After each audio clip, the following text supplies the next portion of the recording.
Voilà, je suis heureux, enfin, nous sommes heureux de vous accueillir à l'UPFR des sports. J'ai pas préparé grand-chose, puis de toute façon, je pense que j'ai pas le talent pour slammer ce que j'ai à vous dire. Voilà, donc je vais le faire soft et cool. Je voudrais simplement commencer par me retourner vers Madame S. Je suis pas sûr qu'elle m'ait reconnu. Voilà. Si je lui dis Brabois 95, 96, 97, le CHU, des tests d'effort en fauteuil roulant, c'était moi le tortionnaire. Voilà. Puisque j'ai fait ma thèse à l'INSERM à Brabois sur des tests d'évaluation de la capacité physique des personnes en fauteuil roulant. Et j'ai eu la chance d'avoir des sportifs de haut niveau, dont Madame S, et que je remercie, puisque si je suis ici, c'est en partie grâce à elle, puisque m'a fourni beaucoup d'énergie pour réaliser ce travail.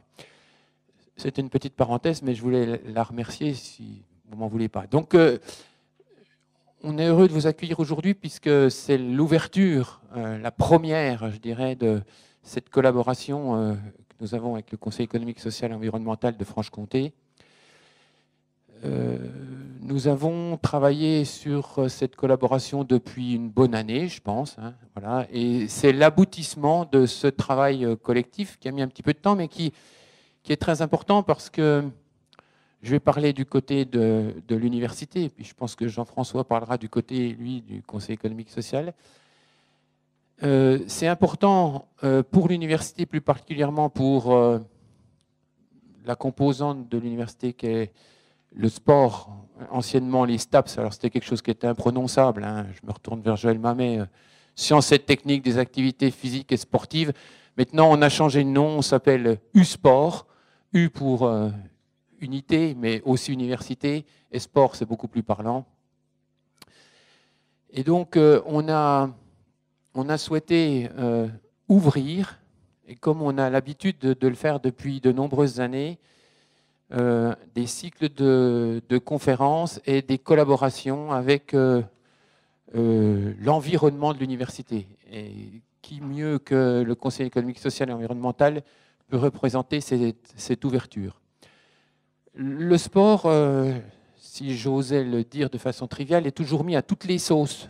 Hein, c'est-à-dire que, on voit bien, on parle du sport dans la santé, on parle du sport comme outil d'intégration, on parle du sport comme outil de socialisation, comme le sport pour l'éducation, etc., etc. Donc le sport, je dirais, est aussi transversal et c'est pour ça qu'on a trouvé très rapidement des thèmes qui pouvaient relier le travail que peut faire le Conseil économique et social et nos thèmes que nous développons ici avec nos différentes filières. Donc, j'en dirai pas plus, sinon que je suis très heureux de vous accueillir. Je vais vous souhaiter une bonne conférence et puis je vais laisser la parole à Jean-François Robert. Merci. Merci Eric.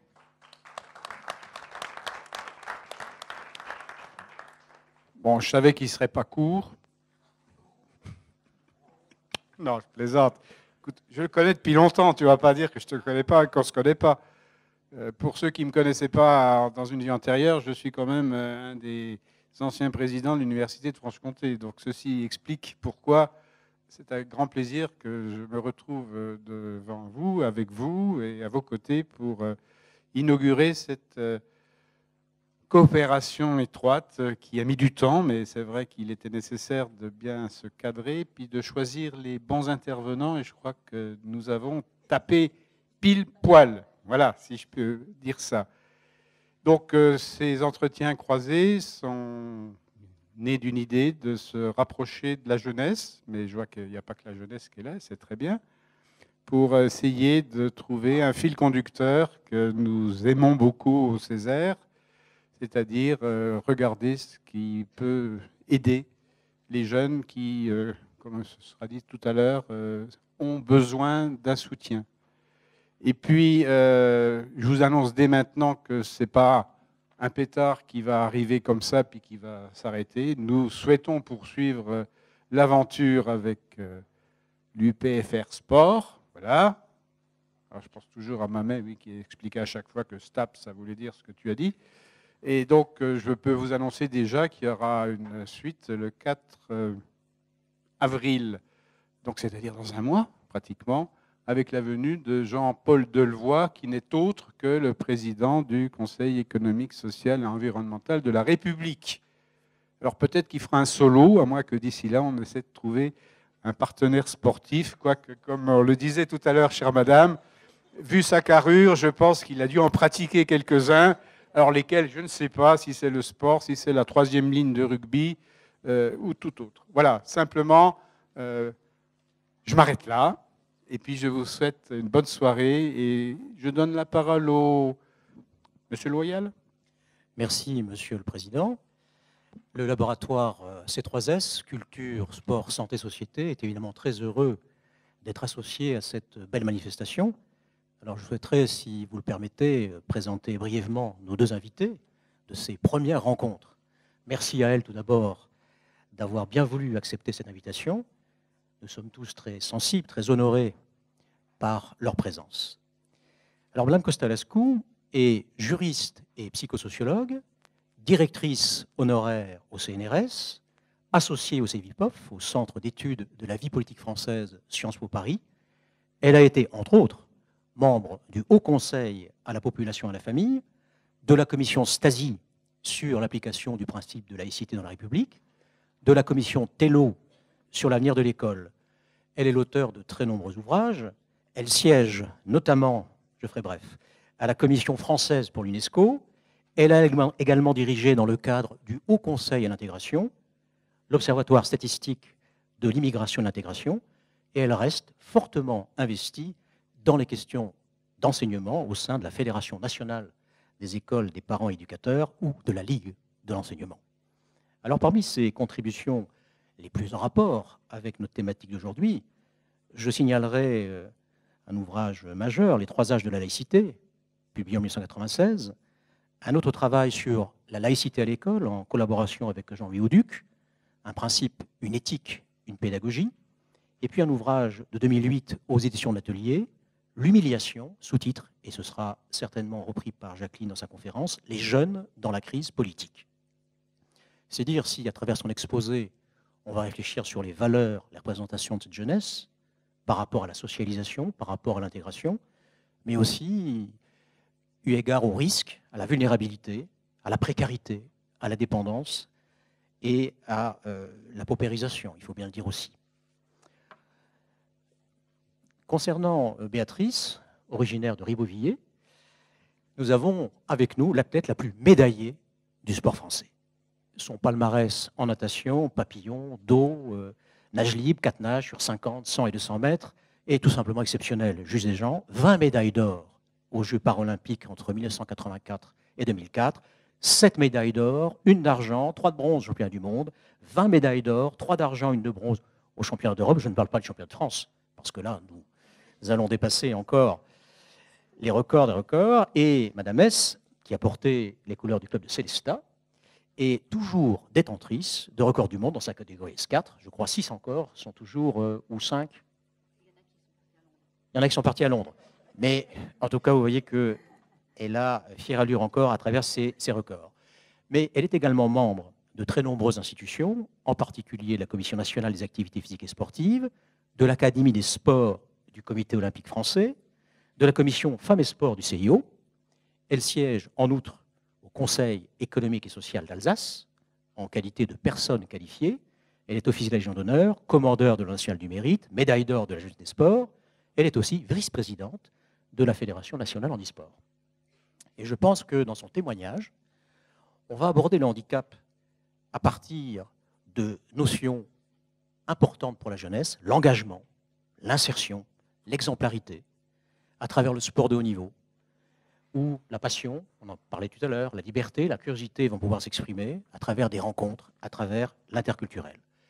Il a été convenu que, par tirage au sort, la parole soit d'abord donnée à Mme Costalescu. Elle aura 45 minutes, si elle le veut bien.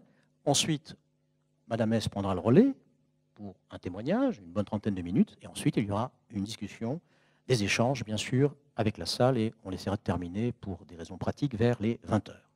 Et vous verrez que ces interventions sont tout à fait complémentaires, abordant la problématique à travers le sport pour l'une, à travers les travaux sur la jeunesse, de cette jeunesse, de manière académique et à travers de beaux témoignages. Alors, sans plus attendre, je passe bien sûr la parole à notre première intervenante, Madame Jacqueline Costalescu.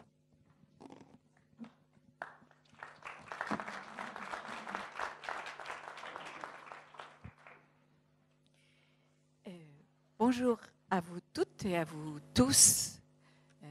Monsieur le Président, et vous tous en vos grades et qualités, parce que sinon je... Bon. Et merci Gilles de cette présentation et de cette organisation.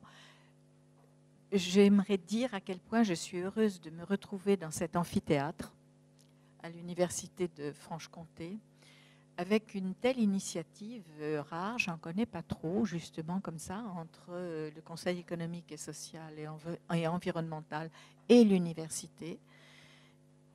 Et d'autre part, j'aimerais dire à quel point je suis honorée et vraiment heureuse, émue d'être à côté de vous. Voilà. Alors, beaucoup de personnes ont dû être étonnées en disant « Qu'est-ce que c'est que ça, grand corps malade ?» D'ailleurs, je crois que ça a étonné quand j'ai proposé le titre. Bon, il se trouve que j'ai connu le slammer Grand Corps Malade il y a plusieurs années en Seine-Saint-Denis quand il commençait. Et que d'autre part, je trouve que son histoire va être au fond tout à fait emblématique de plein de choses que l'on pourrait dire sur les jeunes actuellement, y compris dans le fait qu'aujourd'hui, il est un peu moins de succès auprès des jeunes, et je dirai pourquoi. Alors, Grand Corps Malade, c'est le nom de scène d'un auteur et d'un slammer né en Seine-Saint-Denis, et qui a réussi à rendre le slam populaire dans des milieux extrêmement divers. Vous savez que le slam est né à Chicago au début des années 80. En France, c'est venu un peu plus tardivement. Le slam, vous savez, c'est dire un poème, un texte, mais le dire, surtout pas le chanter, avec la musique en arrière-fond. Or, très tôt, ce grand garçon, vous allez comprendre que c'est lié au sport qu'il a fait, a pratiqué le sport, ça a été une vraie passion, et il a été un basketteur tout à fait talentueux. Il mesure plus d'1,95 m.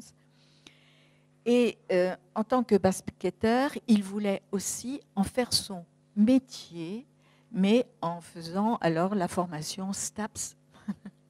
J'y vais, j'essaie. Donc, ce qu'il a fait. Et à 20 ans, alors qu'il était animateur d'une colonie de vacances, car il a toujours été très proche des jeunes, il a fait un plongeon dans la piscine. Il n'y avait pas assez d'eau.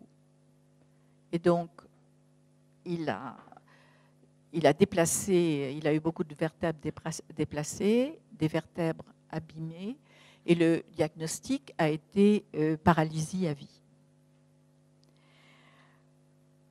Avec beaucoup de courage, et encore aujourd'hui, vous pouvez voir qu'il ne tient pas toujours très bien sur ses jambes.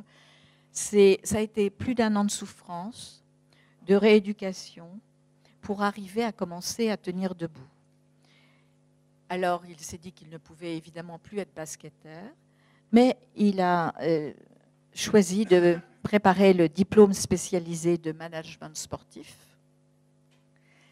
Il a été comme ça pendant 5 ans au Stade de France, en tant que manager sportif, mais parallèlement, il écrivait. Et c'est comme ça qu'il a pris le nom de Grand Corps Malade, et comme il dit, en hommage à un peuple qu'il admire, les Sioux, puisque chez les Sioux, on peut être le bel arbre de la forêt, ou le soleil qui brille, ou Grand Corps Malade. Et c'est toute son histoire Et il a commencé à ce moment-là sa carrière de slammer.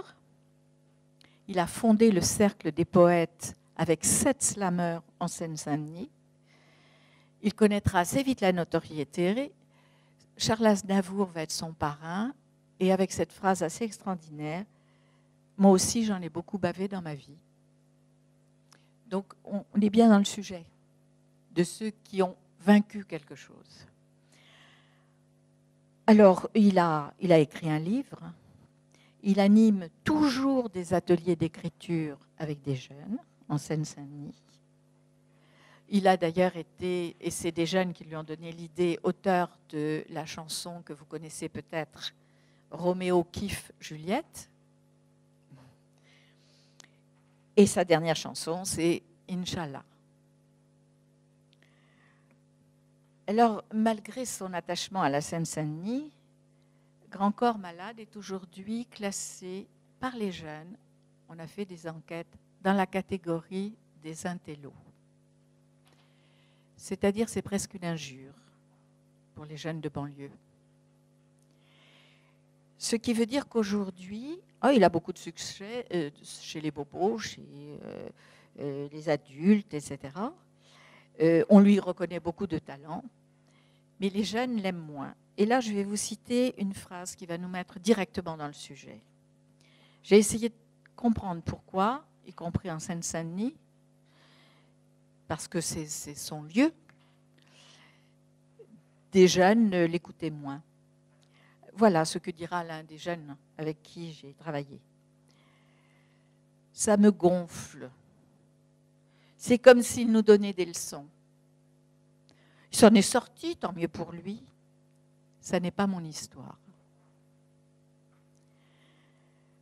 Alors vous l'avez compris, c'est pas parce que j'aime le slam, et j'ai travaillé avec des slammeurs à Lyon, c'est pas parce que j'ai été dans une équipe de basket, pardon, je répète, malgré ma taille, mais à l'époque, savoir dribbler, c'était plus important que d'être grand.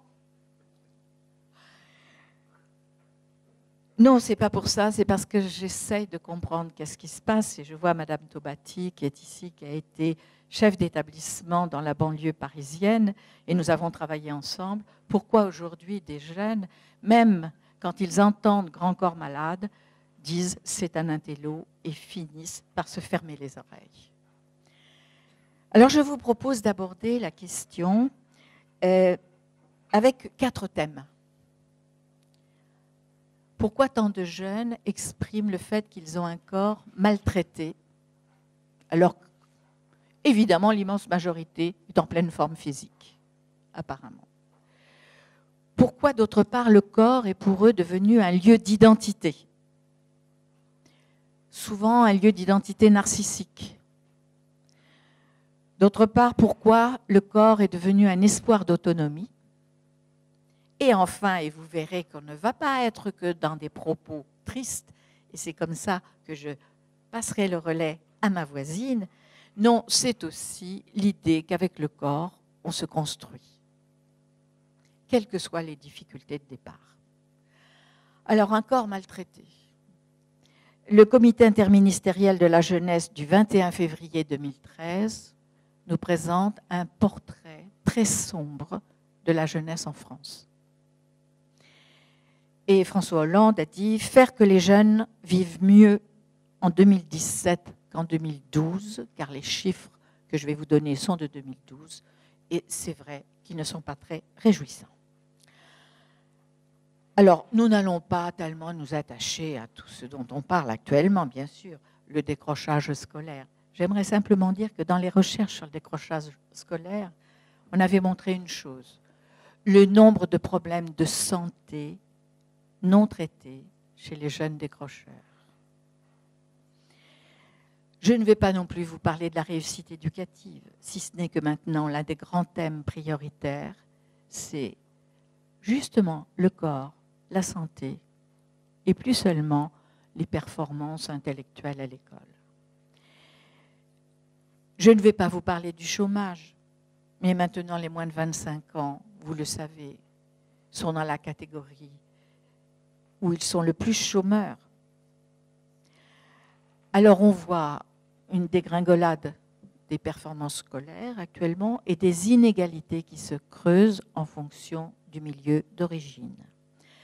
Il y a certains qui parlent maintenant d'une prolétarisation des jeunes. Juste quelques chiffres, 22% de la population active, ce sont ces jeunes, mais 40% des chômeurs. Alors, quelle relation avec le sujet? Eh bien, justement, nous allons la voir. Quelques données générales qui vont nous montrer qu'il y a quelque chose qui se passe dans notre façon de ne plus savoir protéger les jeunes et plus savoir les aider à grandir.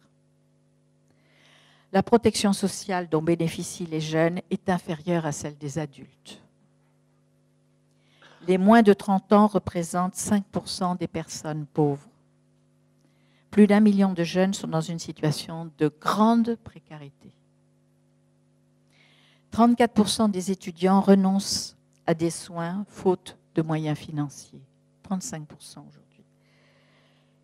Et 18% n'ont pas de complémentaire santé parce qu'ils ne peuvent pas la payer. La chute des performances scolaires des élèves français et leurs difficultés d'insertion professionnelle commencent à nous montrer dans le plus bas des courbes actuellement. Alors, plusieurs facteurs qui montrent qu'est-ce qui se passe dans ces enquêtes où les jeunes parlent de, je cite, la fatigue, une fatigue permanente et le recours à des stimulants. Très jeunes. Maintenant, on a les chiffres sur la consommation des, vous savez, boissons énergisantes à partir de l'âge de 10-11 ans. L'absence de maîtrise du corps. Alors, ça se traduit aussi dans la ponctualité, dans le fait qu'on n'ait pas de régularité, pas d'hygiène de vie, etc. Peu de maîtrise des codes sociaux, ça c'est le moins qu'on puisse dire, et un problème plus général qui fait qu'une impression de fatalité. Les jeux sont déjà faits. C'est pour ça que tout ce que vous allez nous dire montre à quel point c'est terrible. Ce n'est pas possible d'avoir autant de jeunes qui nous disent « mais non, les jeux sont déjà faits ». J'ai fait des vidéos d'entretien d'embauche. Les jeunes arrivent en retard. Ils ont tout fait pour, sauf évidemment, je parle pas des enfants de cadre. Ils arrivent en retard, ils ne frappent pas à la porte. On leur dit « on vous attendait plus tôt ». « Ah ben oui, mais j'ai une panne d'oreiller. » « Ah ben oui, mais je n'ai pas dormi cette nuit. » Enfin, etc. C'est-à-dire comme s'ils ne voulaient pas entrer physiquement, mais aussi psychologiquement dans ce monde du travail, ce monde des adultes. Et c'est vrai que ça se termine très mal, parce qu'en face, l'employeur, le style costume 3 pièces, vient poser les questions qui s'adressent à des jeunes qualifiés, et ce ne sont évidemment pas ces jeunes-là qu'il a en face de lui. On a essayé de travailler sur ce point. Ceux qui ont été les plus lucides en revoyant les films, ça a été les jeunes. Ils ont dit « Oh, c'est moi ça ?» en éclatant de rire. Et on disait « Si tu étais du côté de l'employeur ?» oh, ben, c'est vrai, hein, je ne me prendrais pas. Les employeurs, on a pu travailler avec eux. On a fait progresser les choses. Malheureusement, je ne crois pas que ça vous étonnera, beaucoup d'enseignants nous ont dit, par contre, nous, ce n'est pas notre travail de préparer au monde de l'entreprise.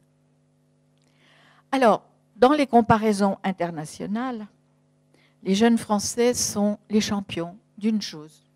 Ça, toutes les comparaisons internationales, les incivilités. D'autre part, ils sont les premiers à désespérer. C'est ce que nous disions tout à l'heure.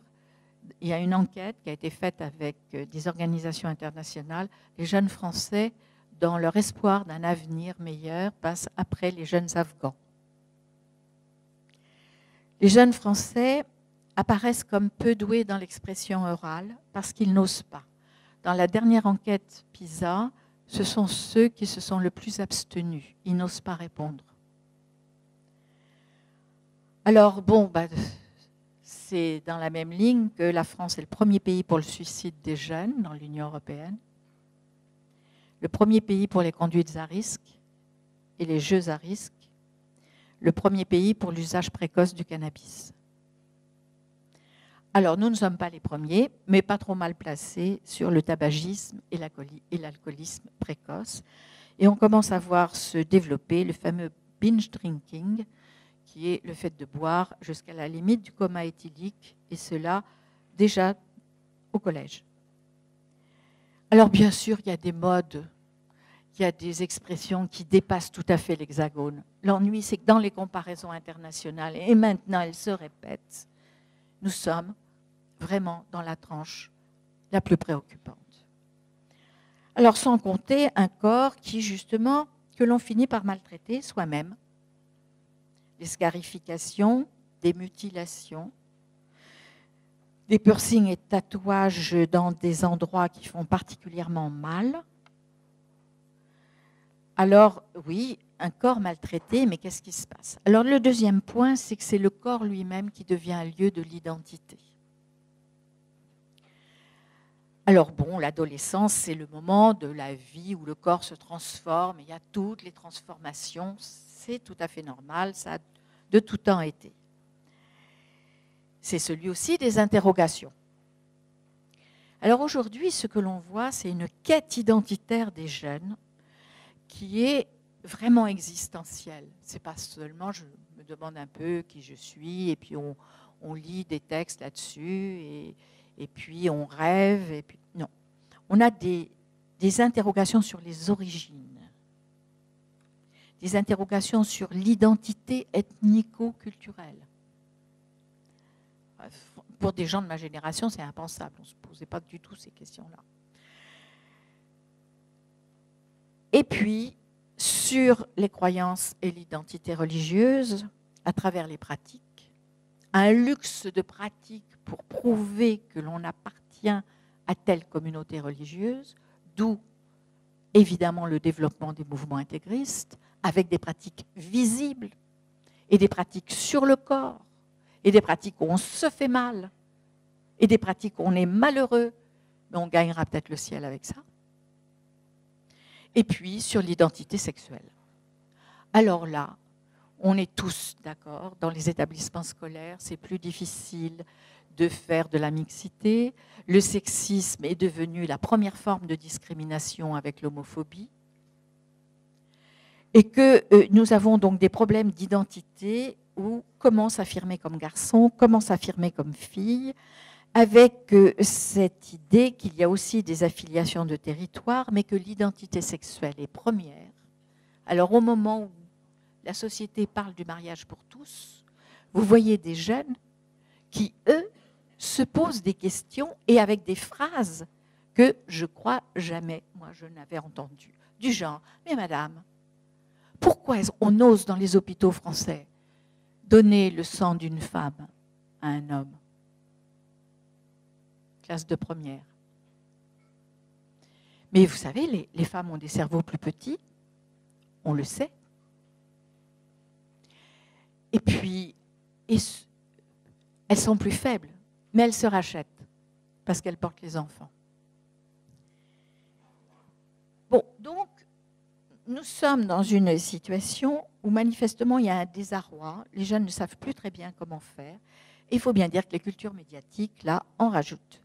Sur la nudité, les apparences, le corps trafiqué, le corps refait, le corps contraint, les marques commerciales, avec la tyrannie des marques commerciales, les signes, tous les signes, religieux ou autres. Et puis tous les objets qui prolongent le corps.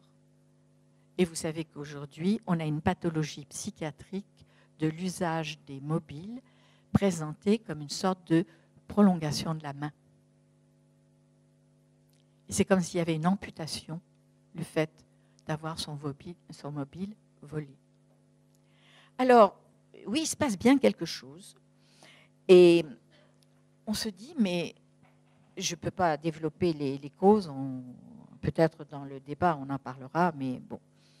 En tout cas, on est dans une quête identitaire. On est tout le temps dans le jeu sur l'imitation des autres, du même âge, la différence à travers le corps, l'habillement, les gadgets, les signes de toutes sortes. Mais alors, où se trouve leur autonomie?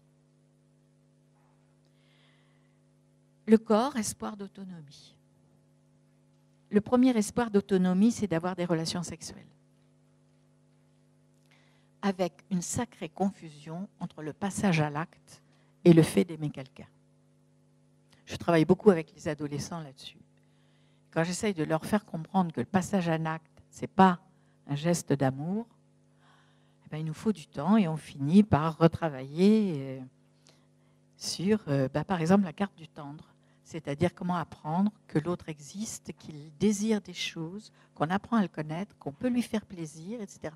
Simplement poser l'altérité, c'est tout un travail. Alors, bien entendu, et je sais que vous en parlerez, l'autonomie, ça passe par la liberté. Et si ces jeunes sont tellement perdus dans le désarroi, c'est que la liberté, la leur, déjà, ils ne savent pas où elle est. Je parlais avec des jeunes dealers que je connais depuis plusieurs années. Ils me disaient, vous avez vu, hein, nous, on est plus sportifs que les étudiants. On est mieux habillés que les étudiants. C'est vrai. Puis on est beaucoup plus sobre. Parce que vous avez vu, nous, on ne boit pas. Eux, ils boivent. Et puis, quand on fume un peu. Mais qu'est-ce qu'ils sont nazes, ces intellos? On peut leur vendre tout ce qu'on veut. Dans le livre que je suis en train d'écrire, je suis en train de dire comment les dealers voient les étudiants. Alors, bon, donc l'autonomie, ça veut dire ne pas reproduire, ça veut dire ne pas imiter, ça veut dire ne pas être dépendant. Oui, mais qu'est-ce que fait cette société avec les jeunes? Vous savez quel est l'âge moyen pour quitter le domicile parental aujourd'hui? C'est 28 ans. 32 ans en Espagne. Et ça commence à augmenter avec la crise. 34 ans en Italie. Alors, un passage à l'acte sexuel à 15 ans, est-ce que c'est ça l'autonomie?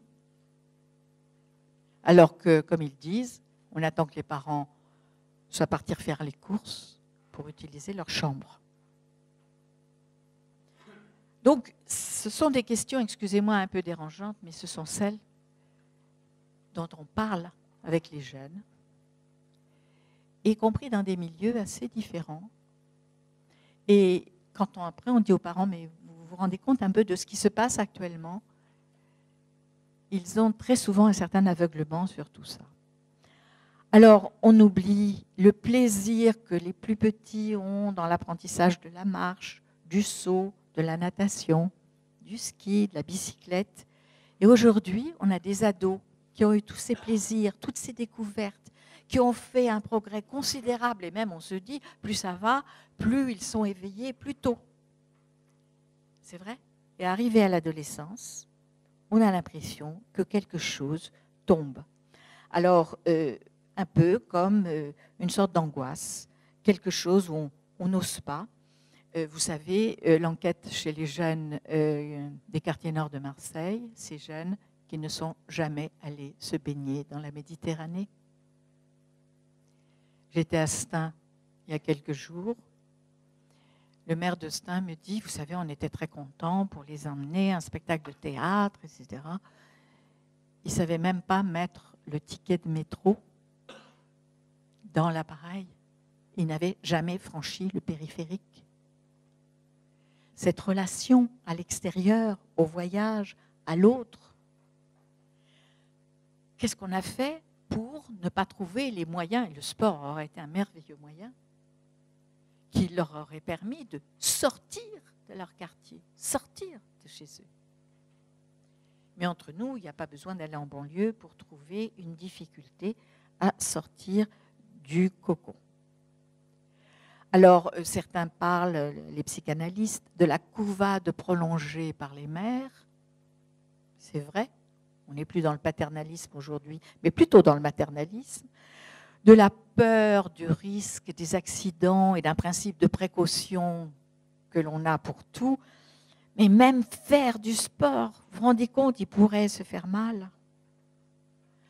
Le narcissisme, de la photo, mais on en arrive comme dans le Var, où j'ai dû travailler avec le Conseil général, parce que des jeunes filles photographient des parties de leur corps, on voit ça sur Internet, elles sont notées sur les parties de leur corps, et la note supérieure est quand elles ont réussi à photographier leur sexe.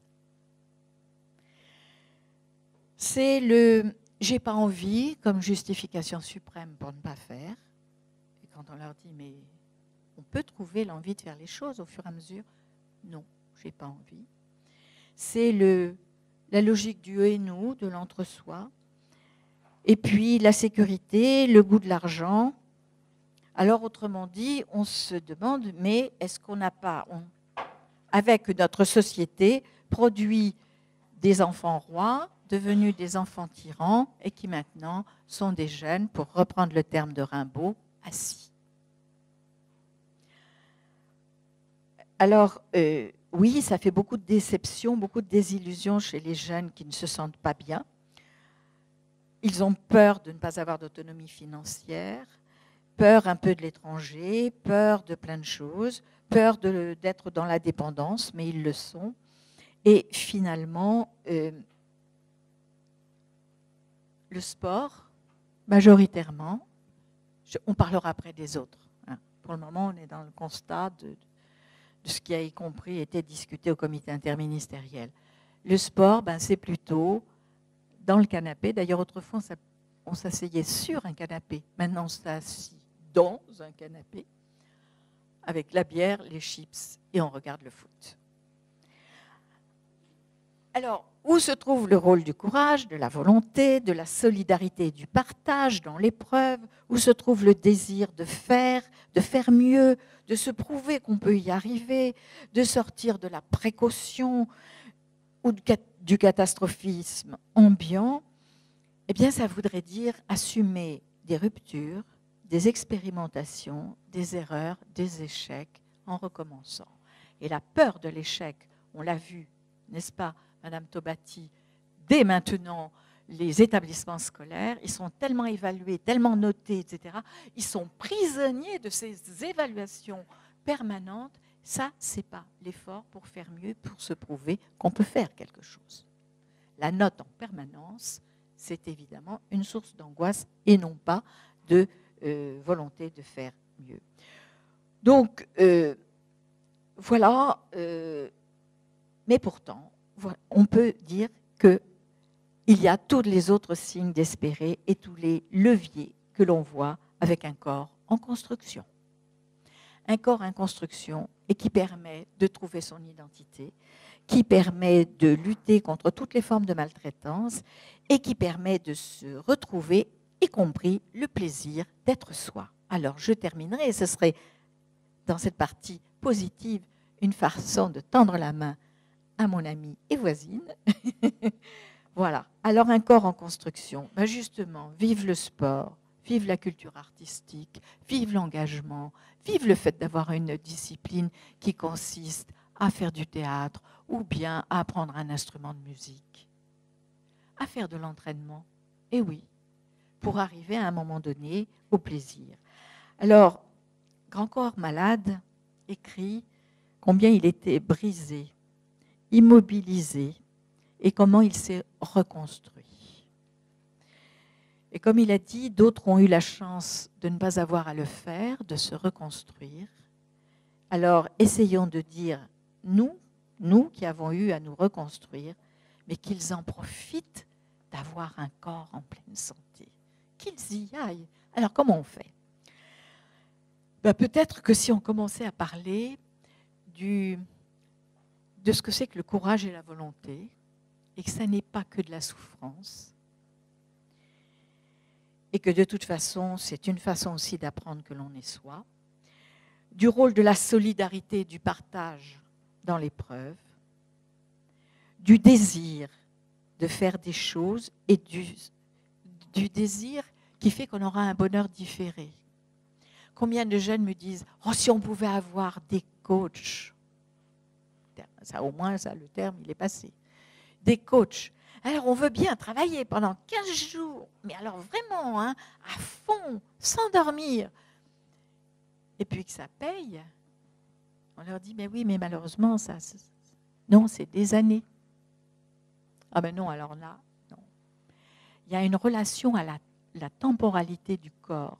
Dans une société de consommation où on leur a appris les satisfactions immédiates et où quand on n'a pas de satisfaction immédiate, on est dans la frustration, ce qui fait que l'effort à long terme, c'est considéré comme quasiment insurmontable. Alors, montrer que le sport, la musique, le théâtre, le slam, ça permet une connaissance de soi. Et aussi, comment on peut devenir une autre personne. C'était très intéressant, les journalistes avec leur micro disant à celui qui a gagné le Vendée Globe, alors, c'était comment? Il dit, c'était dur, mais je suis devenue une autre personne. Ben, les journalistes n'ont pas compris. Alors, il s'est arrêté là, il leur a dit, vous voulez que je vous parle de quoi? Des embruns, des vagues, de mon mât qui était cassé, etc. Le deuxième point, c'est la maîtrise de soi, de ses gestes, de ses tensions intérieures qui permettent la relation à l'autre, la relation à l'environnement. Or, aujourd'hui, c'est ce qui semble vraiment faire défaut aux jeunes. On en avait vraiment beaucoup parlé avec Madame Tobati et certains de vos collègues, puisque je continue à travailler dans les lycées, dans 24 lycées dans la banlieue parisienne et en Rhône-Alpes. Vous savez, un coup part, et la phrase qui revient tout le temps, c'est parti. Il dit non, non, c'est toi qui as donné le coup. Non, non, non, c'est parti, c'est comme ça. Et on s'aperçoit à ce moment-là que la maîtrise de soi conduit à la responsabilité. Parce que si on arrive à maîtriser son corps, ses gestes, on se pose la question de la relation entre ce que l'on a fait et la conséquence. Or, aujourd'hui, on a de plus en plus de jeunes qui ne savent plus où ils en sont. On n'a jamais eu autant de troubles du sommeil. On n'a jamais eu autant de troubles de la nutrition. Et on n'a jamais eu autant de jeunes qui disent les psys, j'ai aussi une formation de psychanalyste, qui sont dans des situations psychotiques, c'est-à-dire clivées de la réalité. Or, pour se maîtriser, il faut affronter la réalité, il faut affronter l'environnement, le milieu, que ce soit l'air, l'eau, la terre, la neige, etc. Il faut avoir la présence et non pas être sous bulle. Et puis, le troisième point important, c'est le partage de valeurs et de règles communes. Beaucoup de jeunes avec lesquels je travaille me disent « Ah non, nous, on ne veut pas les règles des fédérations internationales. Non, non, ça ne nous intéresse pas. » Ils veulent leurs règles à eux. Ils veulent se bricoler leurs règles. Le deuxième point, c'est la tricherie. Ce qui compte, c'est d'arriver au résultat, par tous les moyens, y compris, je ne sais pas quelle allure j'ai, parce que je vois des gens qui regardent l'écran, y compris par les coups bas. Alors aussi, cette évaluation du résultat, mais pas à partir du fair play, mais pas à partir de la beauté du geste, mais pas à partir de ce qui pourrait être justement ce plaisir partagé. Vous savez, il y a eu des choses horribles. Les journaux américains, et je vais terminer bientôt là, les journaux américains ont donné un chiffre terrible. À la veille du grand match de foot américain, les joueurs de foot américains se suicident 65 fois plus que le reste de la population. On sait que maintenant, pour le spectacle, ils sont tellement dans les traumatismes qu'ils n'en peuvent plus. Ils ont énormément de souffrances physiques et aussi de la tête et des problèmes de toutes sortes. On le dit, on le sait, tous les médecins l'ont dit, mais le spectacle doit continuer. Le show must go on. Go on, pardon. Alors, oui, ça, je ne sais pas si c'est encore du sport. Voilà, et ça, vous nous le direz. Si on en est jusqu'à détruire le corps. Et on le sait. Et ça ne fait rien, il faut que le spectacle soit là. Alors, quand je dis à des ados, alors, quelle est l'équipe sportive de foot qui a gagné le plus de médailles. Équipe française. Alors j'ai droit à tout, le PSG, l'OL, l'OM, etc. De temps en temps, il y a un petit plaisantin qui me dit « Lorient ». Il dit non, c'est l'équipe de foot de femmes. C'est elle qui a eu le plus, justement, qui a remporté le plus de coupes. Et à ce moment-là, il y a toujours des jeunes qui disent « Oh oui, puis d'ailleurs, elles ont un beau jeu ». Et oui, je les connais, cette équipe de l'OL féminine. Elles ont gagné les coupes, mais elles ont aussi l'esprit d'équipe de façon tout à fait remarquable. Elles cherchent la beauté du jeu et elles ont de très faibles salaires. Et elles s'engagent bénévolement avec les jeunes du Grand Lyon pour justement contre la marchandisation du sport.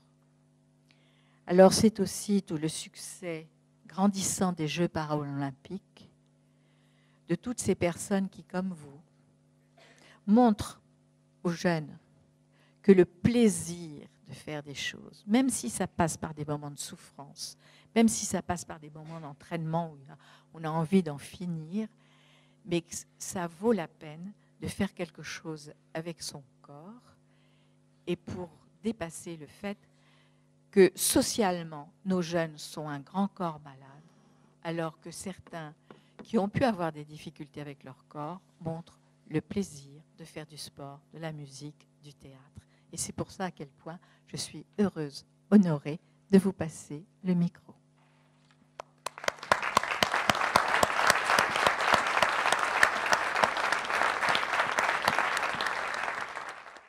À vous tous qui m'accueillez. Donc moi, en fait, je vais essayer sous forme d'ouvrage, on va dire sans aller trop vite pour ne pas feuilleter les pages et pas en prendre deux par deux, vous raconter un petit peu comment je suis arrivée ici, finalement, en Franche-Comté, alors que j'habite juste à côté, en Alsace. Donc je titrerai cet ouvrage « Grand corps malade » avec ma photo du fauteuil, et on dirait, oui, c'est vrai, grand corps malade, elle est handicapée. Et je prouverai, au travers de mes pages que je vais tourner, qu'en fait, il n'en est pas du tout. Je suis tout l'inverse de grand corps malade. Donc en fait, juste un peu d'histoire, les Jeux paralympiques sont de 1960, mais moi, même si le sport permet de rester jeune, je ne suis pas encore ces années-là. J'ai venu bien plus tard, mais je viens d'un tout petit village en Alsace, et donc de milieu rural, en famille, grande famille, donc en ne connaissant que très peu de choses, pas plus que n'importe quel jeune au collège. Et voilà qu'un handicap vient toquer à ma porte et m'oblige de partir à Berck, plage, donc dans le Nord-Pas-de-Calais, loin de chez moi. Donc on n'avait pas de moyens, pas de téléphone pour appeler les parents. Donc pas de moyens, et j'étais début d'adolescence. Donc c'est juste pour brosser le tableau un peu. Donc je suis ce qu'on appelle, je prends le mal du pays, c'est-à-dire que je suis mis dans un environnement qui n'est pas le mien, la mer, moi qui veux que la montagne, et avec des personnes qui me commandent et qui me disent il faut que tu fasses ceci, cela, dans des grandes salles où on dormait tous attachés dans les lits, donc, et où il n'y a plus de parents qui vous dit tous les jours une histoire, ou un frère et une sœur, mais des gens qui décident à votre place, qui vous prennent les affaires, et où ce qui vous appartient à la communauté. Donc, partant de là, je décide de révolter, de m'opposer à tout ce qu'on me demande de faire, plus ou moins. En gros, c'est ça. Mon handicap évolue, je reste 4 ans et demi là-bas, donc je repars à 17 ans et demi. Donc, vous voyez, 13 ans, 17 ans et demi, génial. Ah, ça m'a formée. Donc, la seule chose qui était aussi obligatoire, c'était la rééducation et donc la natation. C'est là qu'on vient. Ah oui, aller dans l'eau, faire jouer à balle dans la salle de sport, c'était pas trop mon fort. Je préférais aller à l'école. Dommage, on n'a pas toujours ce qu'on veut. Mais bon, ma foi, j'essaye de scuder, comme on dit, un petit peu les cours. Donc, j'essaie de partir dans les dunes vite fait, mais hop, je me fais punir.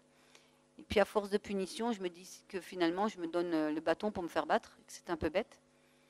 Et que finalement, qu'il y avait peut-être d'autres moyens. Mais lequel? Eh bien, faire ce qu'il faut faire, mais en faisant croire que ça m'embête, mais en fait, ça me fait plaisir. Et ouais, toujours. C'est assez tordu, mais ça mène à quelque chose. Donc, en fait, vers l'âge après de multiples opérations, je suis donc toujours en rééducation et je dois aller nager tous les jours. C'était des sœurs, hein, vous savez, religieuses qui s'occupaient de nous. Et donc, elle ne va pas dans l'eau. Donc, finalement, quand je vais à la piscine, qui est obligatoire, c'est un moment de liberté. C'est là qu'on vient avec le mot liberté. Elle n'est pas là. Je fais ce que je veux. Et voilà. Tu crois que ça m'embête? Eh bien non. Là, moi, je peux évacuer tout ce qui m'énerve dans la journée, tout ce qui m'enferme, ce carcan de l'handicap. Et donc, je nage et je me bats contre tout ça pendant mon heure de natation. Je nage, je nage, je nage. Donc, on ne parle pas d'entraînement, on ne parle pas de compétition, on parle d'activité sportive, hein, et de rééducation. Et donc, je me construis comme ça. Je me fais ma petite scène qui, tous les jours, a son épisode dans la piscine. Pendant que je nage, je mets de distance. Puis un jour, je deviens une petite nageuse, révoltée, mais toujours une petite nageuse. Et on me propose de sortir de cet institut pour aller avec d'autres instituts et faire des petites compétitions. Parce que finalement, c'est un peu comme le cadre de l'école de l'UNSS. On veut que notre institut soit victorieux. Pourquoi pas? Moi, j'aime pas l'institut, mais j'aime sortir. Donc, j'ai dit oui. Parce que finalement, c'est encore une liberté. Alors, je sors et puis j'obtiens mon brevet de 50 mètres, mon brevet de 100 mètres. Allez hop, pourquoi pas? Mais je suis sortie. Et quand je rentre, je deviens un petit peu la personne intéressante, parce que qu'est-ce qui s'est passé dehors? Ah ouais, c'est vrai. On est enfermé, on ne sait pas. Donc, moi, je suis la fenêtre ouverte. Et c'est cette natation qui me donne la fenêtre ouverte. Donc, chaque fois, je m'améliore pour pouvoir ressortir. Et comme ça, jusqu'à 17 ans et demi. Donc, après, je sors de cet institut, je reviens dans mon petit Alsace. Puis là, les gens qui m'ont connue, moi, ma vie s'était arrêtée. Stop. Quand je suis revenue, j'ai cru que je pouvais effacer tout ça, gommer, et puis revenir, comme si le temps avait continué là. Mais non, les gens avaient grandi. Ils ne me voyaient plus la même personne. Je commençais à marcher avec des béquilles. Et quand je voyais mes anciennes copines, ils changeaient de rue. Ils changeaient de trottoir. Et moi, je ne comprenais pas trop. Donc, pour fuir ça, je suis partie dans la grande ville. Colmar, la grande ville. Mais pour moi, c'était la grande ville. Et donc, pour ça, il fallait trouver du monde, parce que j'avais vécu tant d'années en promiscuité, les uns sur les autres, on va dire. Et là, je me retrouvais dans mon appartement avec mon petit travail et je me sentais seule. Alors, c'est ça qui est incroyable, c'est que d'un côté, quand on vit tous ensemble, on attend d'avoir son petit coin à soi. Et quand on est enfin seul, eh bien, on cherche à avoir du monde. Et là, c'est pareil, c'est le club de sport qui m'a permis d'avoir mon petit monde. C'est-à-dire que j'avais finalement mon petit nid à moi et quand même ma vie, on va dire, sociale, grâce au club de sport que j'ai vite trouvé, très très vite, comme par hasard. Et finalement, j'avais mes copains, mes amis. Le travail, c'est professionnel, c'est pas pareil. Le sport, c'est quand même le moment où on évacue aussi, même dans la vie courante.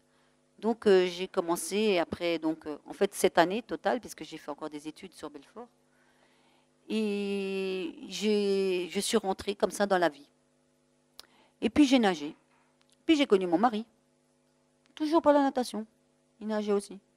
Et puis, progressivement, le club a dit, pourquoi tu ne ferais pas de compétition? C'est quoi ça? En voyage. Ah, pas mal.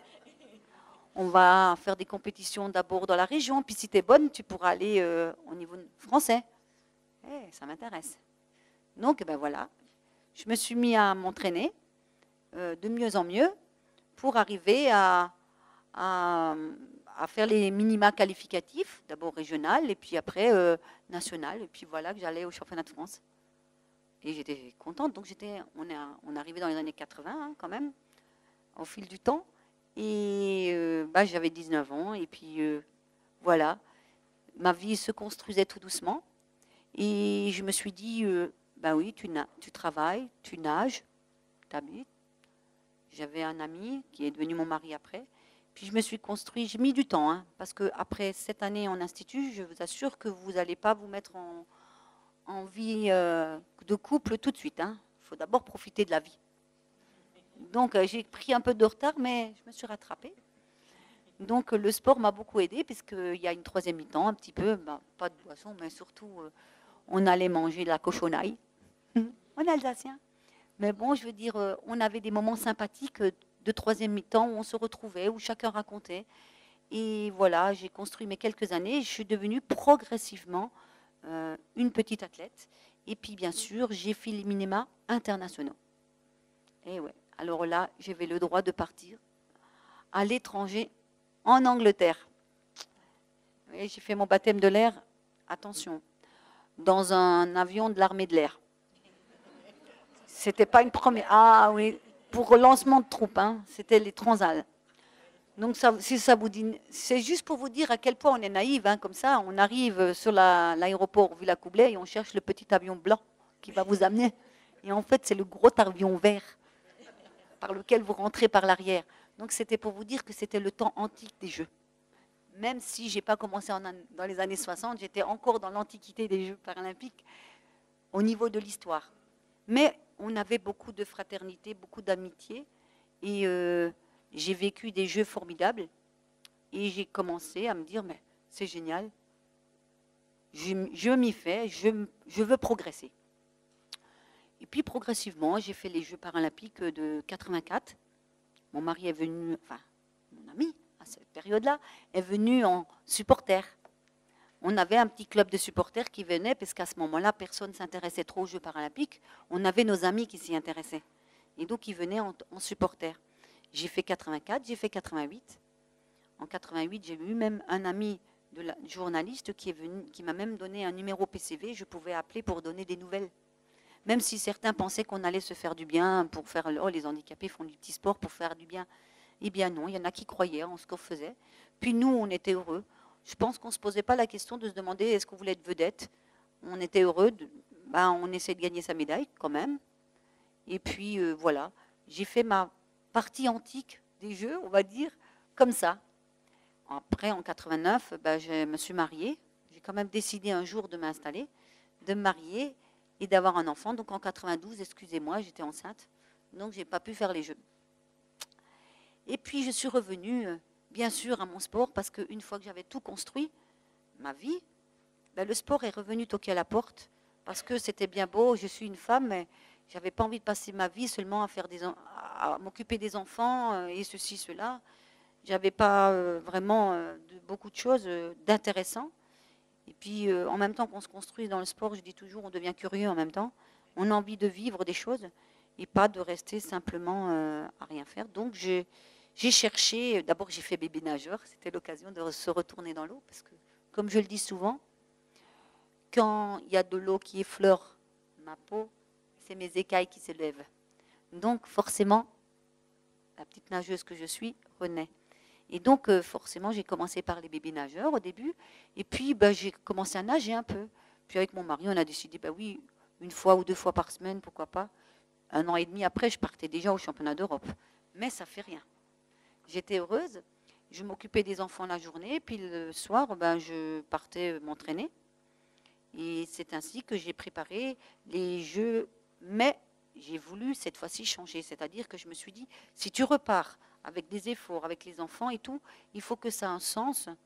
Et donc, je suis allée toquer au club valide, et je lui ai demandé si ça les intéressait de venir prendre une petite handicapée, mais qui aimait faire la même chose que lui, c'est-à-dire la natation.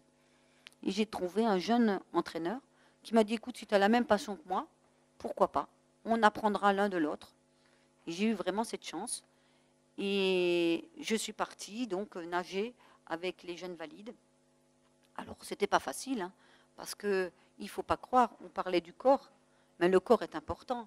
Dans le sport comme la natation, eh bien, le handicap, il est cru au bord de la piscine. Il est là. alors que dans l'eau, il disparaît. Il n'y a que la tête. Vous voyez le fauteuil, on ne sait pas à quelle tête il appartient. C'est ça qui est formidable. C'est à qui ce fauteuil? C'est pas à moi. C'est qui nage le plus vite? Ben, c'est pas l'handicapé forcément. Eh ben si. Voilà. Comme quoi, des fois, il y a des images. Et alors on me disait, mais vous avez du courage? Non, pas plus que vous. Je disais, parce que le courage, c'est de vouloir entreprendre. Et on l'a tous. À partir du moment où on veut entreprendre, eh ben on a le courage. Et moi, la passion me permettait d'entreprendre des choses. J'avais un objectif, c'est à moi de le calculer. Alors j'ai eu la chance aussi, comme je suis arrivée un peu tardivement sur le tas, ben, j'ai été un peu moins impétueuse, un peu moins, donc j'ai un peu plus raisonné. Et j'ai travaillé avec mon entraîneur pour arriver au jeu, complètement inconnu. Seul le président de la fédération à cette période-là croyait en moi, parce qu'il m'avait vu au jeu, au championnat d'Europe qualificatif, et avait décidé que je suis le porte-drapeau de la délégation. On avait oublié de prendre la photo du porte-drapeau parce qu'on ne le connaissait pas, alors c'est bien, mais c'était moi. C'est pour vous dire. Hein. Et en fait, j'ai fait mes jeux et je suis revenue avec 6 médailles d'or. Et là, le président, le jour de la cérémonie de clôture, il vient me voir, il me fait « La France, par le gouvernement, est très heureux, c'est quelque chose qui ne nous est jamais arrivé. Ils vont vouloir, quand vous arrivez à Paris, vous réceptionner. Les télés se bataillent, ils ne vous connaissent pas, ils ne savent pas qui c'est inconnu. Et puis, il va falloir répondre, est-ce que vous y arriverez? Ben, je dis, il va falloir faire. Hein. Et si j'ai voulu faire les médailles, il faut que j'assume. Donc, j'ai dit, je verrai bien.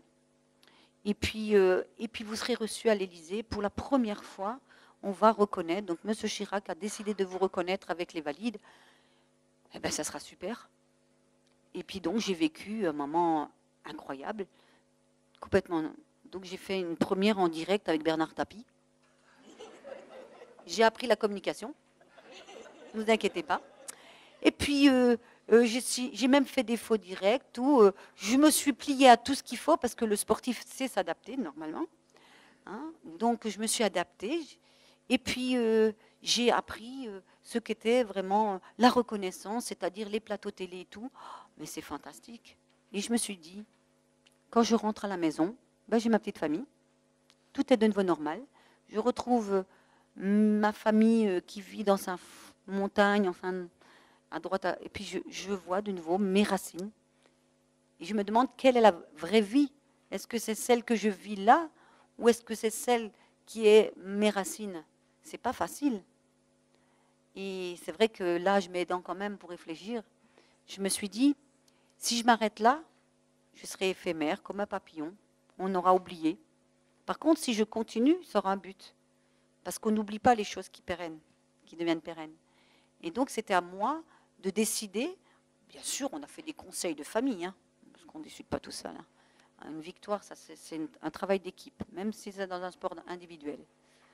Et on a fait des conseils de famille, on a décidé, alors maman, elle ira s'entraîner un peu plus encore, papa, il gardera, il sera parent d'élève, ça changera de tous les mamans parents d'élèves, ce sera le seul masculin, ça ne le déplaisait pas.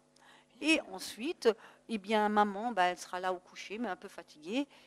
Ce ne sera pas toujours facile, mais il y aura d'autres retours qui viennent un peu plus tard. Alors, on a décidé de repartir pour 4 ans et m'entraîner encore plus. Et j'ai commencé à m'entraîner en milieu valide avec un jeune qui préparait aussi les Jeux, à raison de 8 heures par jour, 2 heures de muscu et 6 heures dans l'eau.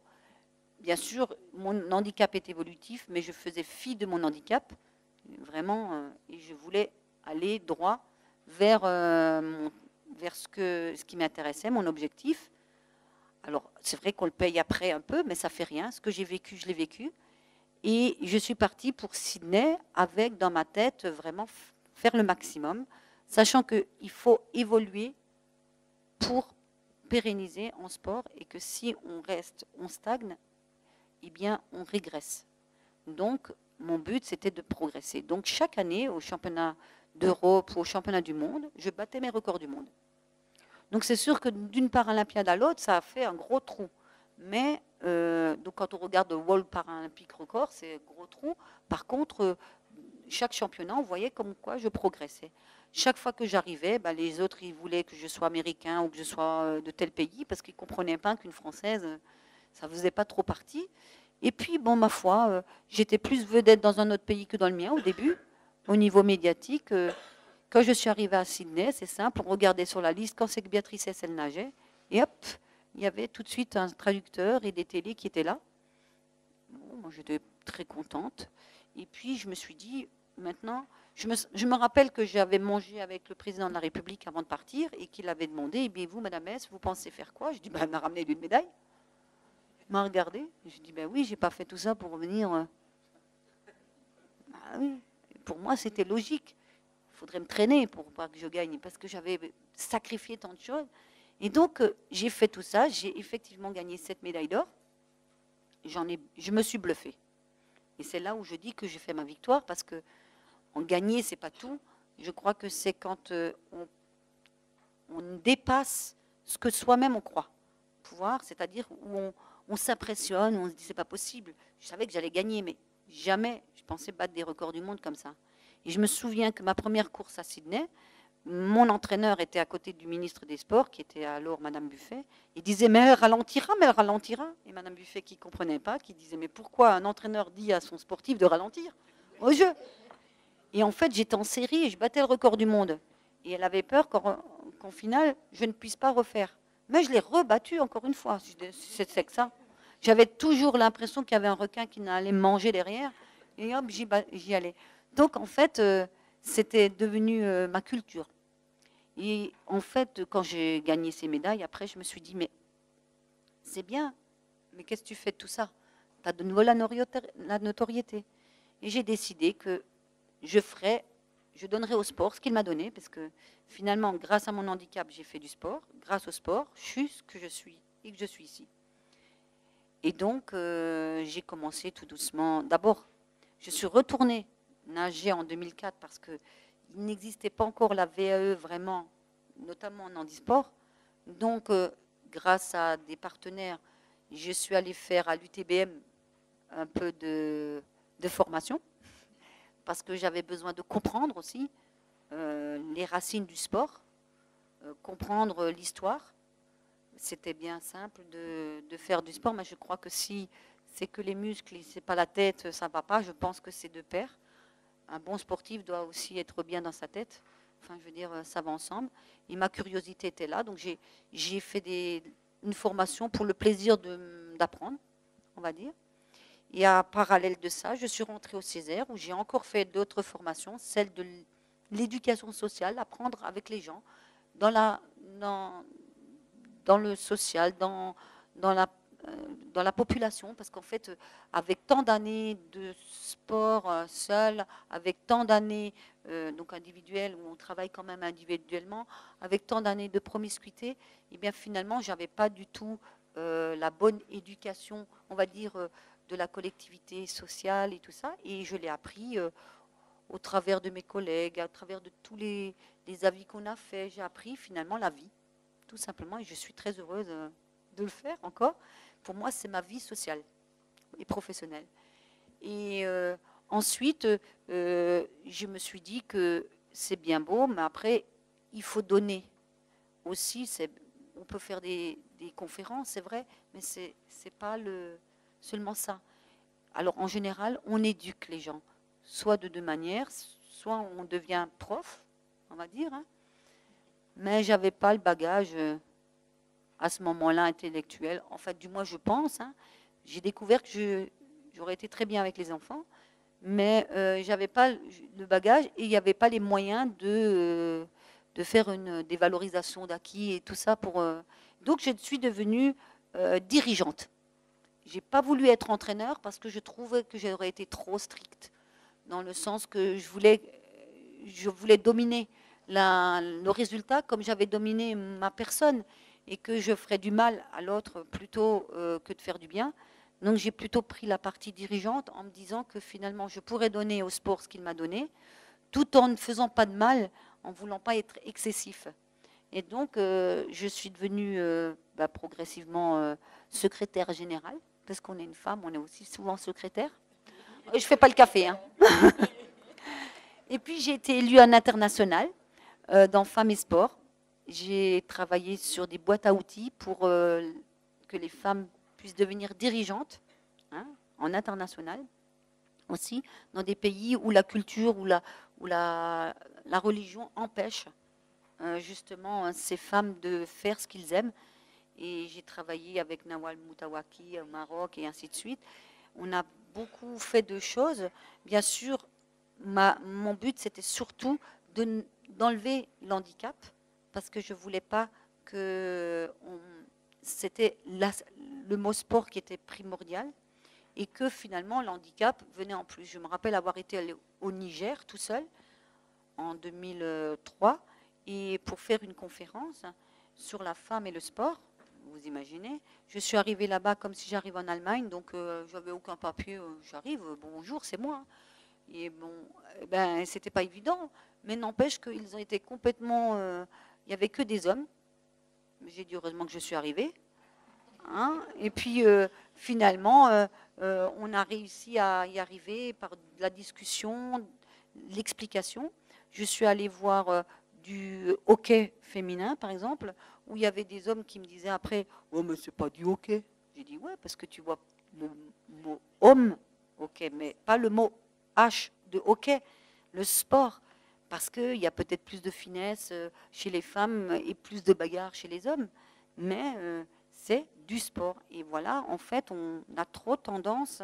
C'est comme ça que j'ai appris que autant moi, quand j'allais à l'étranger, je devais effacer, même si ce n'est pas facile, mon bagage de la France, de ce que j'avais, de mon vécu, pour comprendre mieux l'autre qui était en face de moi et qui avait un autre bagage, qui forcément pouvait aimer des choses que moi me paraissaient ridicules ou bizarres. Et autant il fallait dans l'handicap, enfin je veux dire, l'handicap c'était pareil, eux ils devaient effacer l'handicap, moi je devais effacer mon problème d'handicap, et c'est comme ça que j'ai finalement jonglé. Et maintenant, je vais dire où j'en suis. Actuellement, ben, je viens d'être réélue, mais il n'y avait personne derrière moi, trop, malheureusement, mais présidente du comité régional à côté d'Alsace. J'ai avec moi Julien, qui est là, un très grand ami qui travaille avec le comité régional handisport, avec qui j'ai des liens énormes avec la Franche-Comté. Donc, on passe les frontières. Hein. Mais j'adore les territoires, dans leurs termes vraiment. Et mon but maintenant, c'est de travailler avec le vivier. Je ne veux pas que la compétition, moi qui étais compétiteur, soit en antagonisme avec le loisir, avec l'activité sportive. Je crois que tout est fait dans la vie pour les allers-retours. Je dis toujours, on apporte, on reçoit. Et bien là, c'est pareil, c'est complémentaire. C'est complémentaire parce que, par exemple, je suis avec des jeunes d'institut, comme ce que fait ici à la Franche-Comté, la même chose. On travaille avec ces jeunes-là. Grâce au sport, on leur fait partager des moments géniaux avec des autres dans les écoles dites valides, enfin, voilà. On se rend compte que n'est pas valide forcément celui qui croit. Et quand les jeunes, je vais dans les jeunes, dans les écoles, je vais dans les lycées, souvent difficultés, avec des conventions d'éducation. Et là, ouais, toi, tu que quoi? Alors, je dis, ouais, mais moi, je côté Zidane. Alors, ça commence déjà à se calmer. Bah, il faut faire ce qu'on peut. Hein. Il y a l'affiche hein, qu'il faut quand même de temps en temps. Et puis après, je dis, bah, tu sais quoi, on va dans l'eau et on verra bien. Oh, toi, tu sais nager? Bah, on verra bien. Hein. Tu viens dans l'eau et on verra. Mais j'en ai déjà qui m'ont pris au mot et qui sont venus. Je les ai un peu battus. C'était bon. Alors, comme quoi n'est pas handicapé celui qui croit. Ça me vient quand même au terme de dire que l'handicap, c'est ne pas pouvoir. Et quand je dis aux jeunes, si on se met devant un mur, qui c'est qui saura le gravir? Ou qui c'est qui saura descendre en rappel sans avoir le vertige? C'est un handicap. Et ça ne se voit pas. Donc l'handicap, c'est souvent la chose qui ne se voit pas. Donc on est tous plus ou moins handicapés à une situation, mais c'est des choses qui ne se voient pas. Malheureusement, c'est souvent ce qui se voit qui nous arrête. Et quand on voit grand corps malade, je reviens au début, et on met ma photo, c'est ça qui se voit. Mais dans l'ouvrage, mon but, c'était de vous montrer les choses qui ne se voient pas. Donc j'utilise ces choses-là pour montrer qu'en fait, moi, je ne suis pas du tout malade. Enfin, voilà, je suis juste un peu handicapée de temps en temps. Je joue, hein. Mais autrement, j'ai une vie qui est merveilleuse et que je me dis des fois que plein de jeunes que je vais voir qui sont désœuvrés, qui ne savent pas, et je leur dis, mais si vous aviez la chance de vivre, moi je ne voudrais pas rechanger de vie. Je n'ai pas envie, parce que tout ce que je fais, je l'aime. Et puis j'ai 2 enfants, enfin je veux dire, j'ai une vie accomplie. Je crois que c'est ça, c'est d'être heureux de ce qu'on fait, de se lever le matin, d'être heureux, d'accomplir ces choses. Et ben ça, c'est pour moi la réussite, si on veut. Hein. C'est pour moi l'excellence, parce qu'on parle de l'excellence, mais pas en notation, plutôt en bien vivre. Hein. C'est d'être heureux et fier de ce qu'on fait. Ça veut dire que chaque jour, il faut se coucher en se disant que je suis un peu plus intelligente que quand je me suis levée, parce que j'ai appris quelque chose. Et alors, j'espère que ça a été votre cas aujourd'hui. Merci. Merci beaucoup, mesdames. Nous avons tous apprécié la qualité, la richesse de vos interventions dans des registres très différents, mais tout à fait complémentaires. Avec madame Costa-Lascou, on a eu un état des lieux précis, argumenté, avec une perspective comparative. Et on a vu aussi que derrière la précarité, la paupérisation ou l'humiliation de ces jeunes, il y a place, heureusement, pour la réhabilitation de l'apprentissage, de l'effort, pour parler comme les philosophes des valeurs universalistes, la quête du bien vivre, de l'excellence. Et avec Béatrice, dans un récit de vie qui est très attachant et très instructif, on a eu aussi une autre perspective sur le handicap. Ce n'est pas qu'un carcan, a-t-elle dit, c'est aussi un message d'espoir, à travers un travail sur soi, à travers ce qu'elle a nommé le vouloir entreprendre, l'adaptabilité, la curiosité, l'accomplissement, et cette dialectique entre le don et le contre-don. Donc merci beaucoup pour ces 2 registres tout à fait pleins d'espoir et en même temps très parlants. Donc nous allons maintenant vous donner la parole, si vous le souhaitez, puisque nous avons la chance d'avoir nos 2 intervenantes qui sont prêtes à répondre à vos questions. Donc n'hésitez pas, il y a des micros qui vont circuler. Oui, monsieur.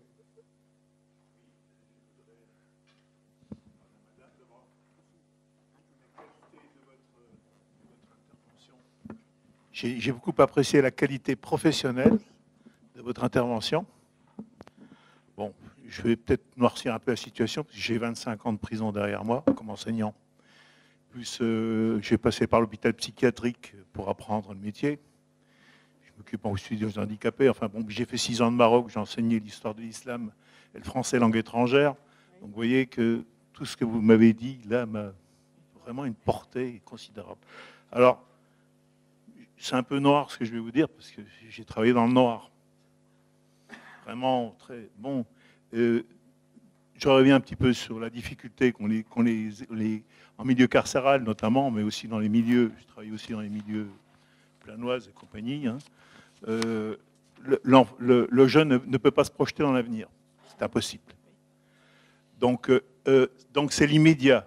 Et quand je dis immédiat, ça va être la bêtise tout de suite. Hein. Parce qu'il y a l'éclatement, le plaisir est recherché dans l'éclatement du corps, également dans surprise party, drogue, etc.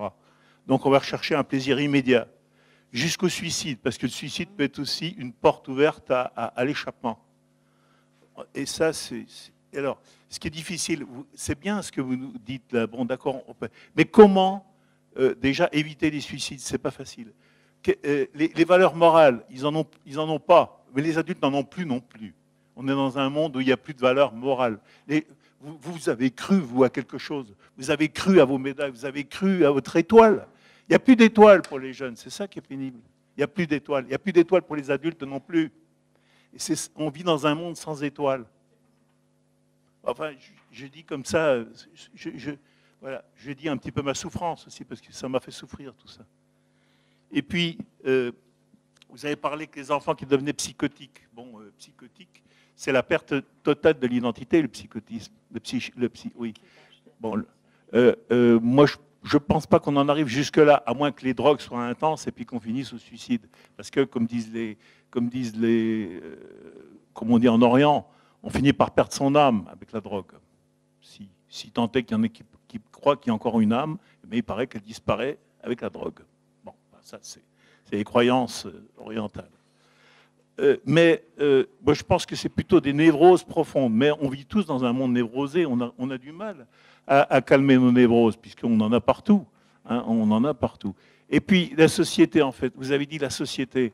Alors, voilà un mot qu'il ne faut jamais employer en prison. La société, ça n'existe pas. La société, c'est la justice, c'est l'armée, c'est tout ce qui est contrainte, c'est les impôts. Mais même nous aussi, on est complètement je ne vais pas dire désocialisés, parce que ce n'est pas le mot, mais on est... Donc il y a des recherches parmi les jeunes de quoi? De la tribu. Alors on va se scarifier, on va faire des fêtes, vaudou, on va faire des fêtes, je sais pas, diaboliques. Vous avez vu la recrudescence qu'il y a en ce moment du médiéval, c'est incroyable. Et des tombes, et des profanations. Et puis en même temps, il y a une recherche de la religion. Alors c'est pas... et c'est pour ça, par exemple, que l'intégrisme dans les prisons, il a une profonde... ils vont chercher dans les prisons, pourquoi? Mais il n'y a pas que les intégristes, il n'y a pas que les intégristes musulmans, on parle tout le temps des intégristes musulmans, mais tous les religions vont chercher dans les prisons. Parce que pourquoi?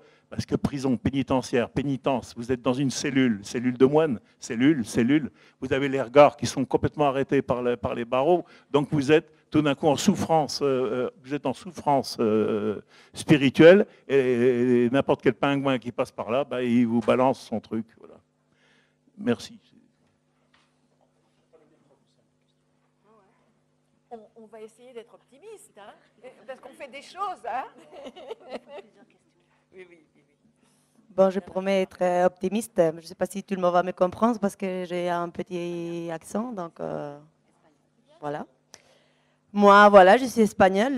Vous avez parlé tout à l'heure un peu de la réalité de l'émancipation des jeunes en Espagne à 32, mais avec la crise plus, parce que moi j'ai des amis de 40 ans qui sont encore chez ses parents. Moi, heureusement, ce n'est pas le cas. Mais voilà, je voulais juste dire deux trucs.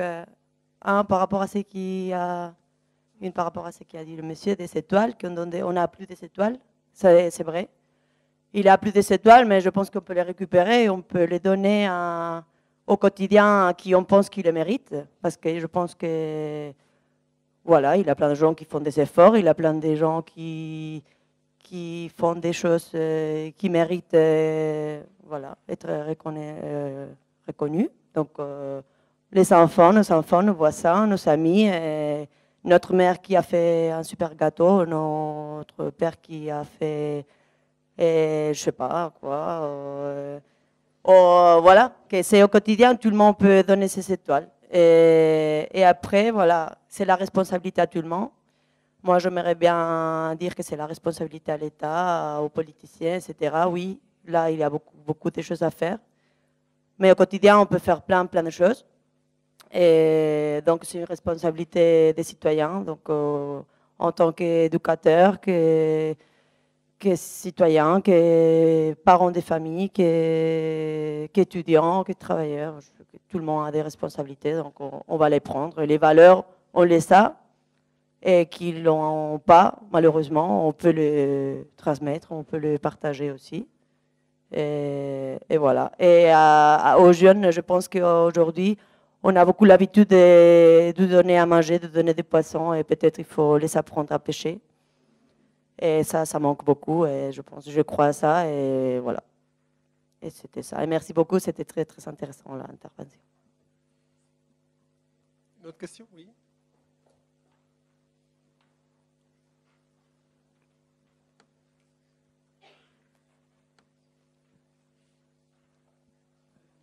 Bonsoir.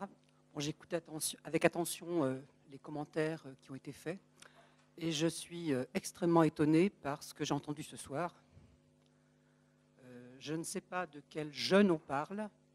Alors, je pense que c'est une frange de jeunes, mais il y a des problèmes.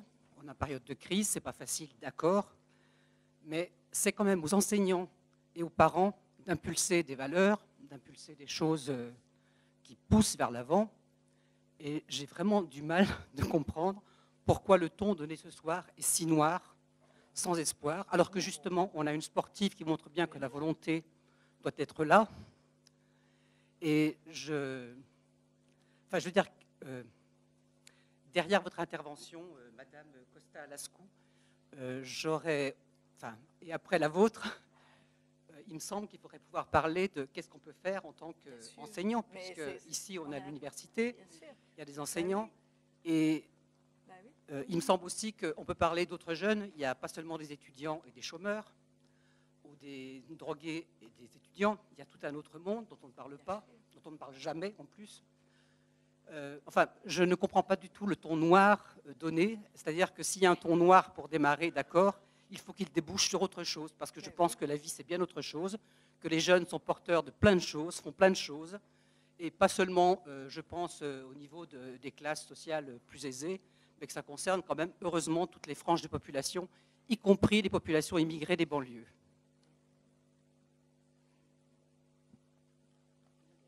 Oui, vous pouvez témoigner.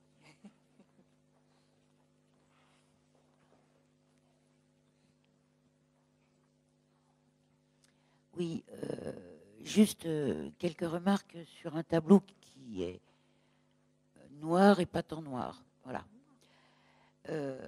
Donc effectivement, moi j'ai exercé très longtemps en Île-de-France, essentiellement à Saint-Denis, Argenteuil, Villeneuve-la-Garenne, mais vous, ça vous dit rien.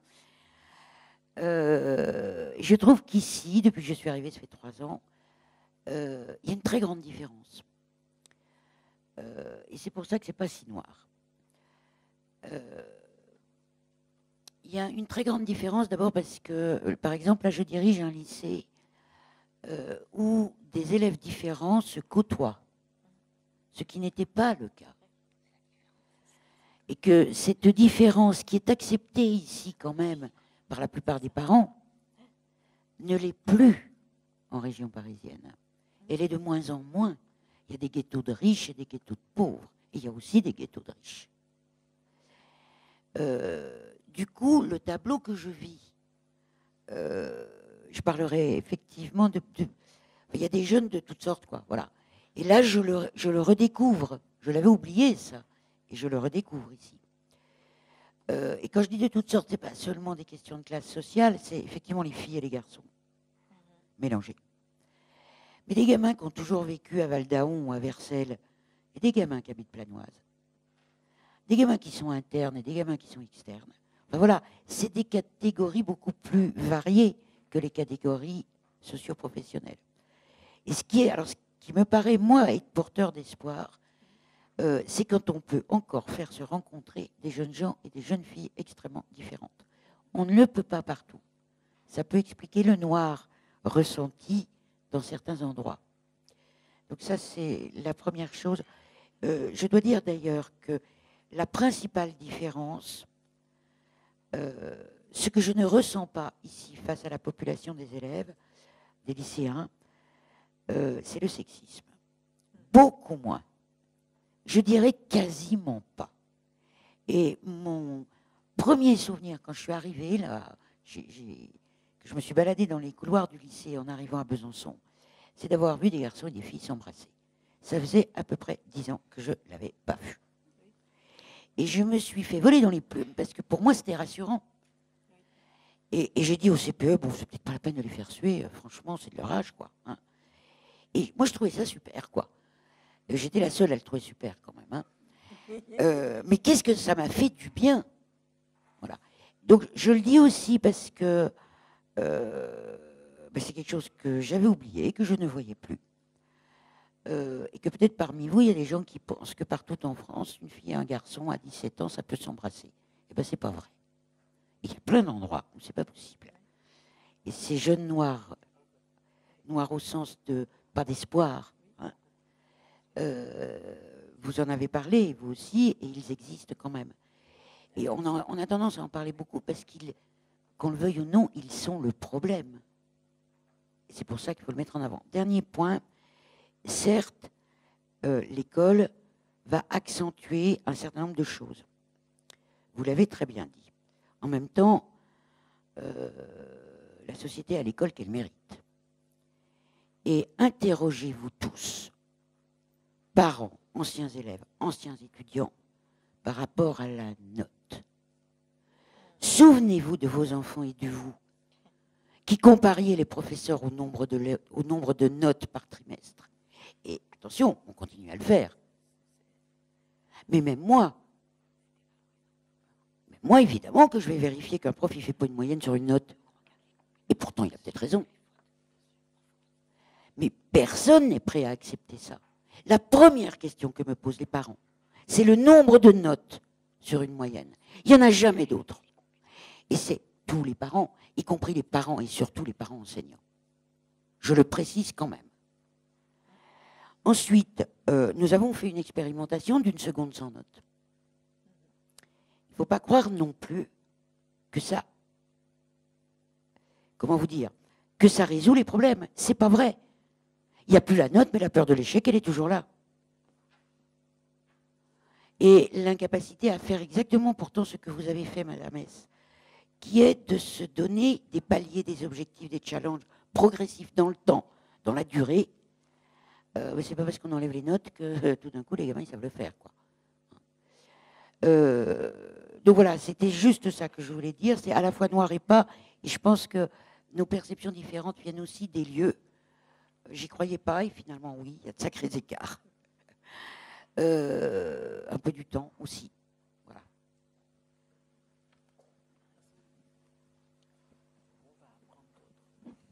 Juste dernière question de cette première salve pour qu'ensuite nos deux intervenants puissent répondre. Moins une question peut-être que trois remarques. Alors, bon, et ni noir ni blanc, parce qu'en l'occurrence, c'est pas tellement le problème, je crois. La première chose, c'est que le malheur dans les sociétés modernes a été très bien décrit depuis fort longtemps, et je pense notamment à un texte de Tocqueville qui s'intitule « Pourquoi les Américains sont si malheureux alors qu'ils au milieu de leur bien-être », vous vous souvenez, hein. Et dans ce texte, Tocqueville, en 1840, disait déjà que probablement la passion du bien-être est à la source du malheur de l'homme moderne. Parce que cette passion du bien-être est à la fois un attrait facile et en même temps un piège. Parce que cette passion du bien-être, évidemment, n'est jamais satisfaite. Et par conséquent, l'homme moderne ne peut qu'être mélancolique. Et vous vous souvenez qu'à la fin de ce chapitre, Tocqueville dit « D'ailleurs, le suicide va monter ». Et il anticipe en 1840 les textes que fera Durkheim, le texte fera Durkheim à la fin du XXe siècle, à la fin du XIXe siècle. Deuxième remarque, sur cette anthropologie des modernes, il me semble qu'il y a quelque chose moi qui m'intéresse beaucoup, mais je pense qu'il faudrait qu'on en parle également.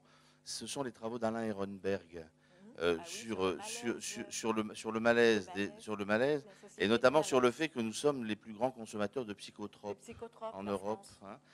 Et alors, il y a quelque chose de très intéressant au monde, et Ehrenberg dit quelque chose qui, je crois, est très intéressant et que peut-être, et ce serait une question que j'aurais à vous poser. Ehrenberg dit, au fond, la société qui est la nôtre aujourd'hui n'est plus une société de la névrose, c'est-à-dire du conflit entre le ça, le moi, le surmoi, les textes de Freud, etc. Mais la société contemporaine est la société de la dépression, c'est-à-dire de la fatigue d'être soi. La question, c'est le soi et de la fatigue que nous éprouvons à être soi-même ou à être nous-mêmes, parce que la liberté est un fardeau. Et je terminerai cette remarque par ce propos de Marcel Gauchet. Marcel Gauchet dit lui aussi la même chose, en mettant l'accent sur le fait que c'est probablement la rançon de sociétés sécularisées que d'être des sociétés de la dépression. Alors là, je ne serais pas d'accord. Mais... Non, d'abord. Allez, Oui, alors je vais répondre un peu à ma façon par rapport à ce que j'ai vécu et ce qui a été dit. Donc sur les prisons, par exemple, je vais dans les prisons ou dans les quartiers les plus difficiles, et c'est là où j'ai le plus de chances de réussite. Parce que, en fait, j'ai cette notion de rêve. En fait, je pense que moins on a, plus on a de champs, tout ce qu'on veut, moins on a de rêves. Parce que, on a l'habitude d'avoir toutes ces affaires. Et moi, je dis souvent aux jeunes, posez-vous la question le matin quand vous vous levez. J'ai la chance de me lever et pas de vous dire je suis fatiguée parce que hier j'ai fait la bringue. C'est vrai. Et ça, c'est déjà cette notion, les gens n'ont pas l'habitude de voir quelque chose qui leur manque parce qu'ils ont l'habitude d'avoir tout. Et dès qu'on n'a pas tout, on se rend plus compte de ce qui manque, c'est vrai, mais surtout de ce que l'autre n'a pas, en faisant une comparaison. Hein, en se disant, ben, moi, j'ai pas ça, lui, il n'a pas ça, je dois m'estimer heureux, peut-être. Et donc, souvent, on se compare à quelque chose de pire que soi, toujours, pour positiver. Hein. Donc, c'est pour ça que quand je vais dans les prisons, enfin, moi, je sais que des cadeaux que j'ai eus des prisonniers, quand j'y vais, à chaque fois, j'ai des cadeaux et tout ça, et ils sont très sympas. Ça se passe bien. Alors, moi, je pense aussi que ce qui manque actuellement, et c'est pour ça que je dis que j'aime bien éduquer, ce qui manque, c'est la différence, enfin, l'éducation par la différence. Quand je vais dans les écoles, je fais toujours un thème, c'est je dis le sport par la différence, enfin l'éducation du sport par la différence. Et en fait, je commence toujours par expliquer que finalement, ils ont l'habitude d'avoir leurs deux bras, leurs deux jambes, de courir, voilà, tout ça. Et donc, en les rendant handicapés, donc en les mettant en situation de handicap, tout simplement, mais d'handicap de tout. Hein. Après, j'explique qu'on peut être en une situation de handicap aussi visuel, physique, visuel, mais aussi mental, en leur montrant par exemple une salle de sport avec plein de traits et disant, ben voilà, pour une personne qui a une déficience, qu'est-ce qu'il va faire? Il ne sait plus, il est perdu, ou bien arriver dans une gare avec plein de noms, si on ne sait pas lire, être simplement, on ne sait pas lire, par exemple, l'illettrisme, c'est un énorme handicap. Donc voilà, donc c'est déjà des choses à expliquer.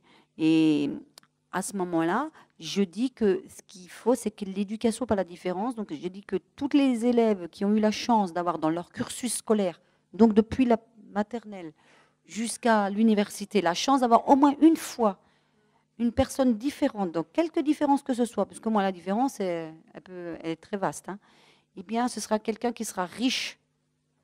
Et c'est quelqu'un qui, quand il sera adulte, ne sera pas bête. Parce que la bêtise, c'est justement le questionnement face à cette différence. Quand on voit les gens mal réagir sur des supposés ouais, vous avez des places pour handicapés tout devant le magasin parce que vous avez moins besoin de marcher, hein, ou ouais, moi je prends le train tous les jours, hein, pour aller travailler, et quand les gens prennent l'ascenseur devant moi, on me dit on est en pays de droit, vous avez voulu votre place, vous attendrez votre ascenseur. Moi, je dis oui, mais je n'ai pas le choix, moi. Je ne prends pas les escaliers. Mais c'est quand même une chose qu'on vit tout le temps. Et je me dis que ces gens réagissent comme ça parce qu'ils n'ont pas eu la chance dans leur vie éducative d'avoir la différence. Justement, mais pas forcément une personne handicapée, mais ça peut être n'importe quelle différence. Quelque chose avec qui on peut dire je peux rendre service parce que moi j'ai ça et elle ne l'a pas. Et donc, c'est ça pour moi la différence. C'est quand on peut s'entraider l'un et l'autre. Quand tout le monde s'estime à égalité, il y a plus, c'est plus la même chose. Et donc, cette éducation, moi je dis que c'est très important, justement. Après, c'est vrai que le sport, mais peut-être aussi la culture, elle a des règles qui ne sont pas contestées dans n'importe quel milieu et dans n'importe quelle époque. Hein, c'est vrai qu'on peut contester les règles de la société, de ceci, de cela, sur la police, sur ceci, cela, mais quand on va au foot, ben, le trait blanc qui délimite le terrain, ben, c'est quand même toujours le trait blanc. Hein. Et donc, ces règles ont toujours existé et peuvent être justement aussi un moyen, hein, pour les jeunes d'avoir des repères. Hein. C'est aussi important. C'est pour ça que je dis que le sport, comment je parle, c'est toujours par le sport. Ouais. Voilà. Et ensuite, je crois que quand on a la notion de tout avoir, on n'a plus non plus ces fameux rêves de jeunes, parce que peut-être qu'on ne les a pas mis devant, mais d'une difficulté, et qu'ils vont... En fait, moi je dis souvent, on est français parce qu'on attend d'être dans le mur pour se rendre compte qu'il y a le mur. Mais souvent, c'est vrai que je dis ça parce que quand je travaille à l'international, des fois on a des visions un peu plus larges. Hein, et nous, on l'est un peu moins. Mais ça commence à venir, un peu tardivement, mais ça commence à venir. Mais je pense que justement, le jeune, un peu, ben, quand on a une époque où ils ont tout eu tout de suite, facilement, hein, parce que c'était là, la société de consommation était là, mais ce n'est pas non plus leur faute, c'est comme ça. Et puis d'autres n'ont pas eu, et puis ça a deux milieux totalement différents, et puis à un moment donné, ils se croisent. Hein, et puis ben, la comparaison est là. Et moi, je pense à ce croisement, où l'un aide l'autre. Béatrice, je crois que vous vouliez aussi parler, parce que vous l'avez dit dans l'oreille, aussi sur la question des compétences par rapport aux notations. Oui, c'est vrai que je disais avant, le sport, c'était les règles, mais effectivement que le sport, on est noté sur ses compétences. Et malheureusement, ce que je trouve, on est toujours, c'est la faute qui passe en avant quand vous arrivez à l'école, mais c'est comme ça. Moi, je l'ai connu comme ça et aussi, mais on vous compte le nombre de fautes que vous avez fait dans votre dictée. Mais on ne vous dit pas que vous avez fait bien. Et souvent, on se rend compte qu'il y a des méthodes d'école, comme moi je me rappelle, il y avait des écoles où les enfants apprenaient par rapport à la vie, par rapport à ce qui existait, et par rapport à des notions de compétences. Et l'avantage, aussi le sport où on voit, c'est qu'on n'a pas tous les compétences au même âge, alors qu'on veut, malheureusement, on est tellement, on a tellement de règles qui disent qu'à tel âge, vous devez savoir faire ceci, à tel âge, vous devez faire cela. Dans le sport, on se rend compte que 2 enfants de 14 ans n'ont pas forcément les mêmes possibilités. L'un aura plus de temps, mais va y arriver après. Et ça, en fait, on a moins la possibilité de le voir dans l'école parce qu'on est obligé d'avoir une évaluation qui fait que vous devez savoir faire telle chose et telle compétence à tel âge. Et je pense que c'est peut-être aussi très handicapant pour les jeunes.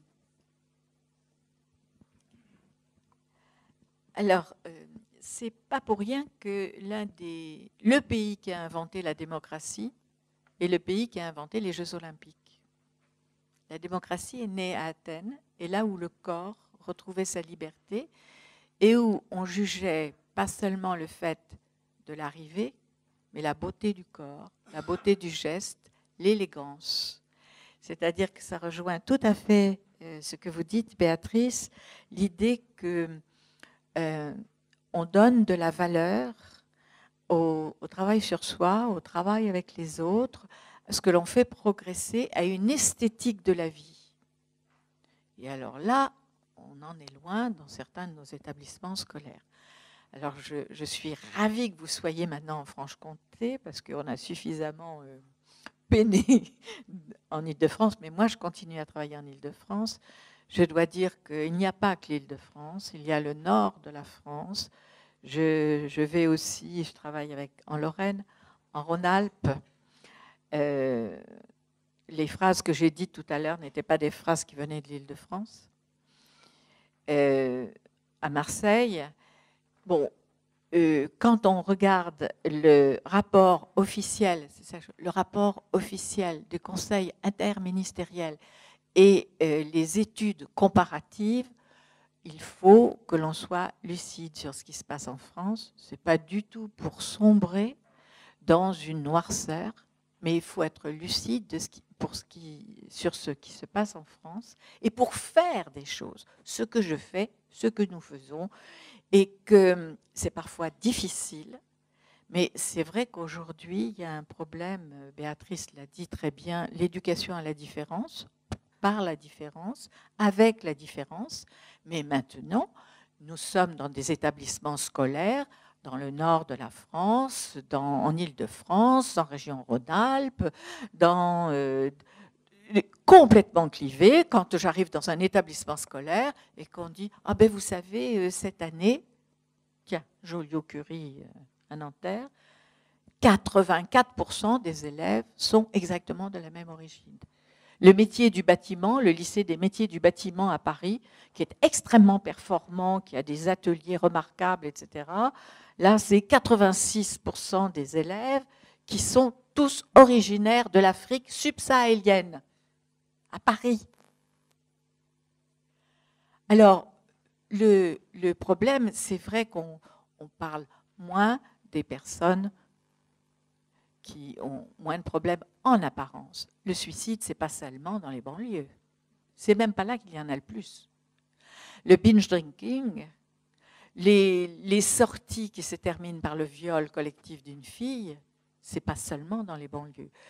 Les résultats des enquêtes PISA et autres en disant les élèves français n'ont pas le sens de l'initiative, ne savent pas parler en public, n'ont pas le sens du débat argumenté, Et ce sont les champions des incivilités. Ça, c'est des études sur plusieurs pays. Et ce que vous disiez, quand on va quand même, quand on va beaucoup dans des pays étrangers, on s'aperçoit que là, il serait temps qu'on se réveille un peu. Et malheureusement, on est en période de crise. Et ça, on ne sait pas ce vers quoi on va. Et alors, plus on est lucide, plus on est optimiste de la volonté. Plus on fait de choses. Et alors, même dans les coins les plus difficiles, on en a fait des choses, mais je continue. Et on continue comment? Ça, c'est une chose qui va montrer qu'on rejoint justement tout à fait le sport et ce qu'a dit Béatrice. On travaille avec les enseignants, on travaille avec les élèves sur le plan intellectuel, etc. Mais ce n'est pas ça qui marche. Ce qui marche, c'est lorsque les jeunes sont remis en situation de création. On fait du théâtre avec eux, on fait du sport avec eux, on fait des ateliers vidéo, on fait des ateliers d'écriture avec des écrivains. Et on fait comme ça, et en échangeant et en mettant 24 lycées de la région parisienne, par exemple, ensemble, et ils vont donner un spectacle ensemble, ils vont participer ensemble à des activités de création. Et les compétitions, c'est l'occasion de se retrouver, de se rencontrer, de se confronter aux autres. C'est-à-dire comment rétablir de l'échange, du partage, de la mixité, c'est ce que nous faisons. Donc on n'est pas du tout pessimiste. Au contraire, plus on est lucide, plus on trouve des solutions très positives. L'ennui, c'est que la société française actuellement veut s'aveugler. Elle ne veut pas voir parce que c'est préoccupant.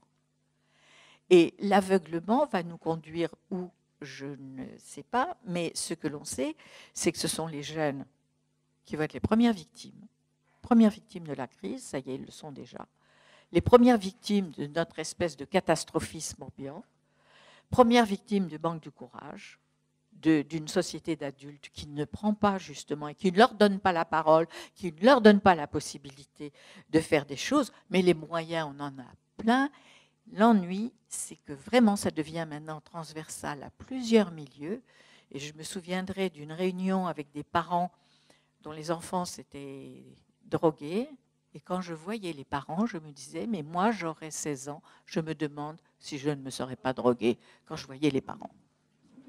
Et ils étaient pleins de bonne volonté, mais pleins de bonne volonté, pas idiots, ils avaient des métiers, ils faisaient plein de choses. Simplement, il y a quelque chose qui s'est passé dans la relation au corps, la relation au temps, la relation à la consommation, la relation à l'effort, au travail, etc., qui a changé. Alors, il y a des choses, vous avez, c'est amusant parce que le bouquin Une société de malaise, je l'ai dans ma valise à l'hôtel ici à Besançon, parce qu'il y a plein de choses formidables dessus et je suis tout à fait d'accord avec cette analyse qui est faite depuis un certain temps.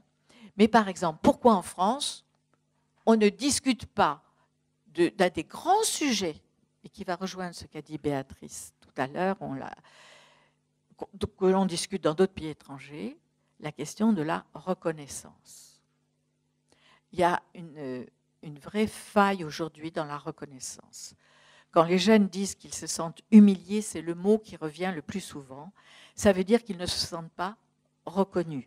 Et qu'on n'est pas simplement dans des inégalités sociales. On est dans l'atteinte à la dignité de la personne. Pourquoi ont-ils le sentiment qu'on porte atteinte à leur dignité? Qu'est-ce qui se passe? Quel est notre regard? Quelle est notre attitude?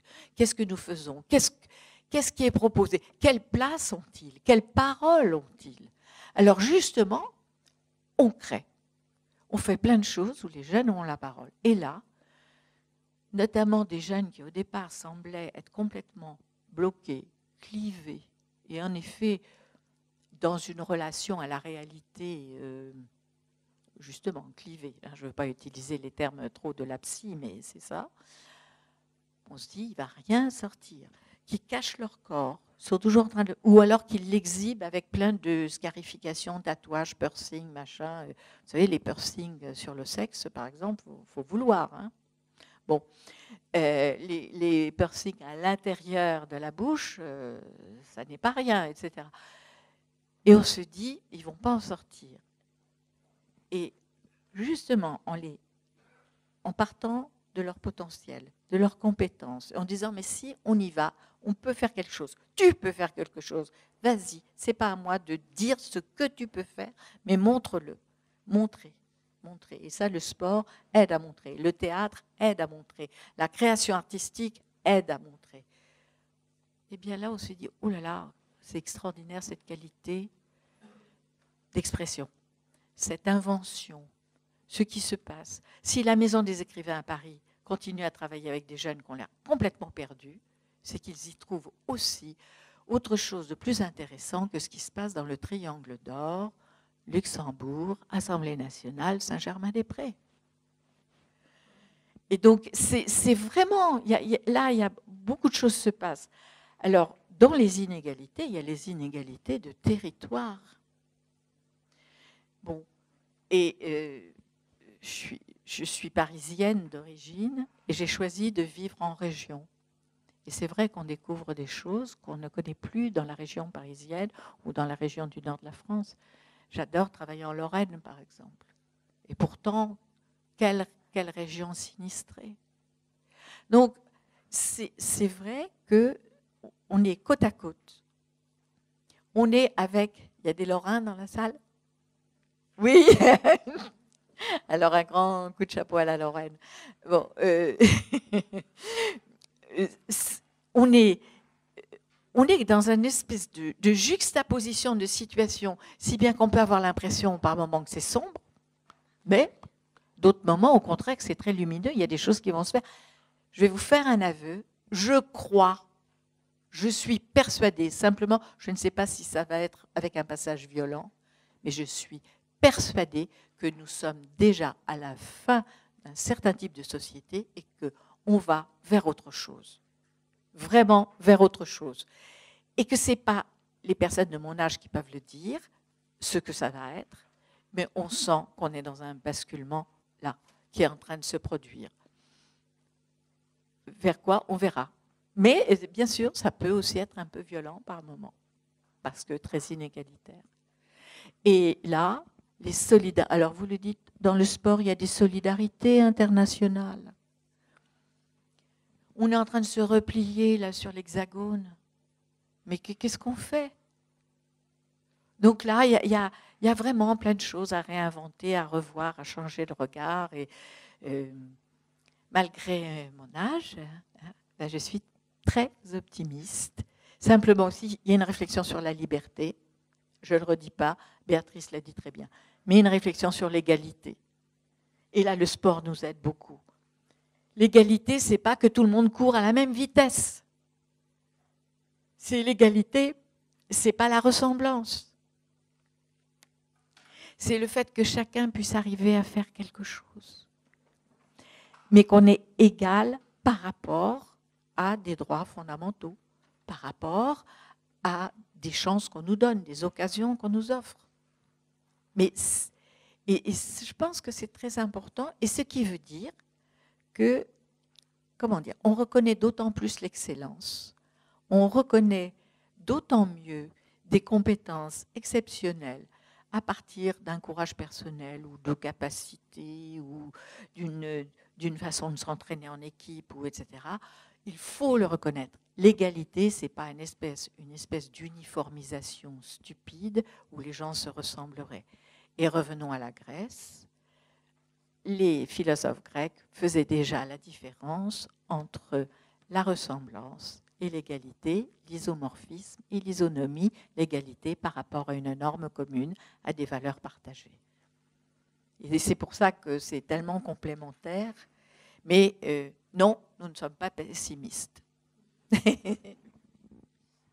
Bien, dans mon oreillette, les organisateurs me rappellent que la maîtrise du temps est une règle d'or, surtout à Besançon, capitale de l'horlogerie. Merci encore à Jacqueline et à Béatrice pour leur rapport, pour leurs enseignements, leurs diagnostics, leurs témoignages, mais aussi leurs messages d'espoir. On ne pouvait, je crois, Monsieur le Président Robert, mieux rêver pour ces premières rencontres CESE U-Sport C3S. Et je vous invite maintenant à poursuivre la discussion autour d'un buffet à l'invitation du CESE. Merci à vous pour ces bienveillantes attentions.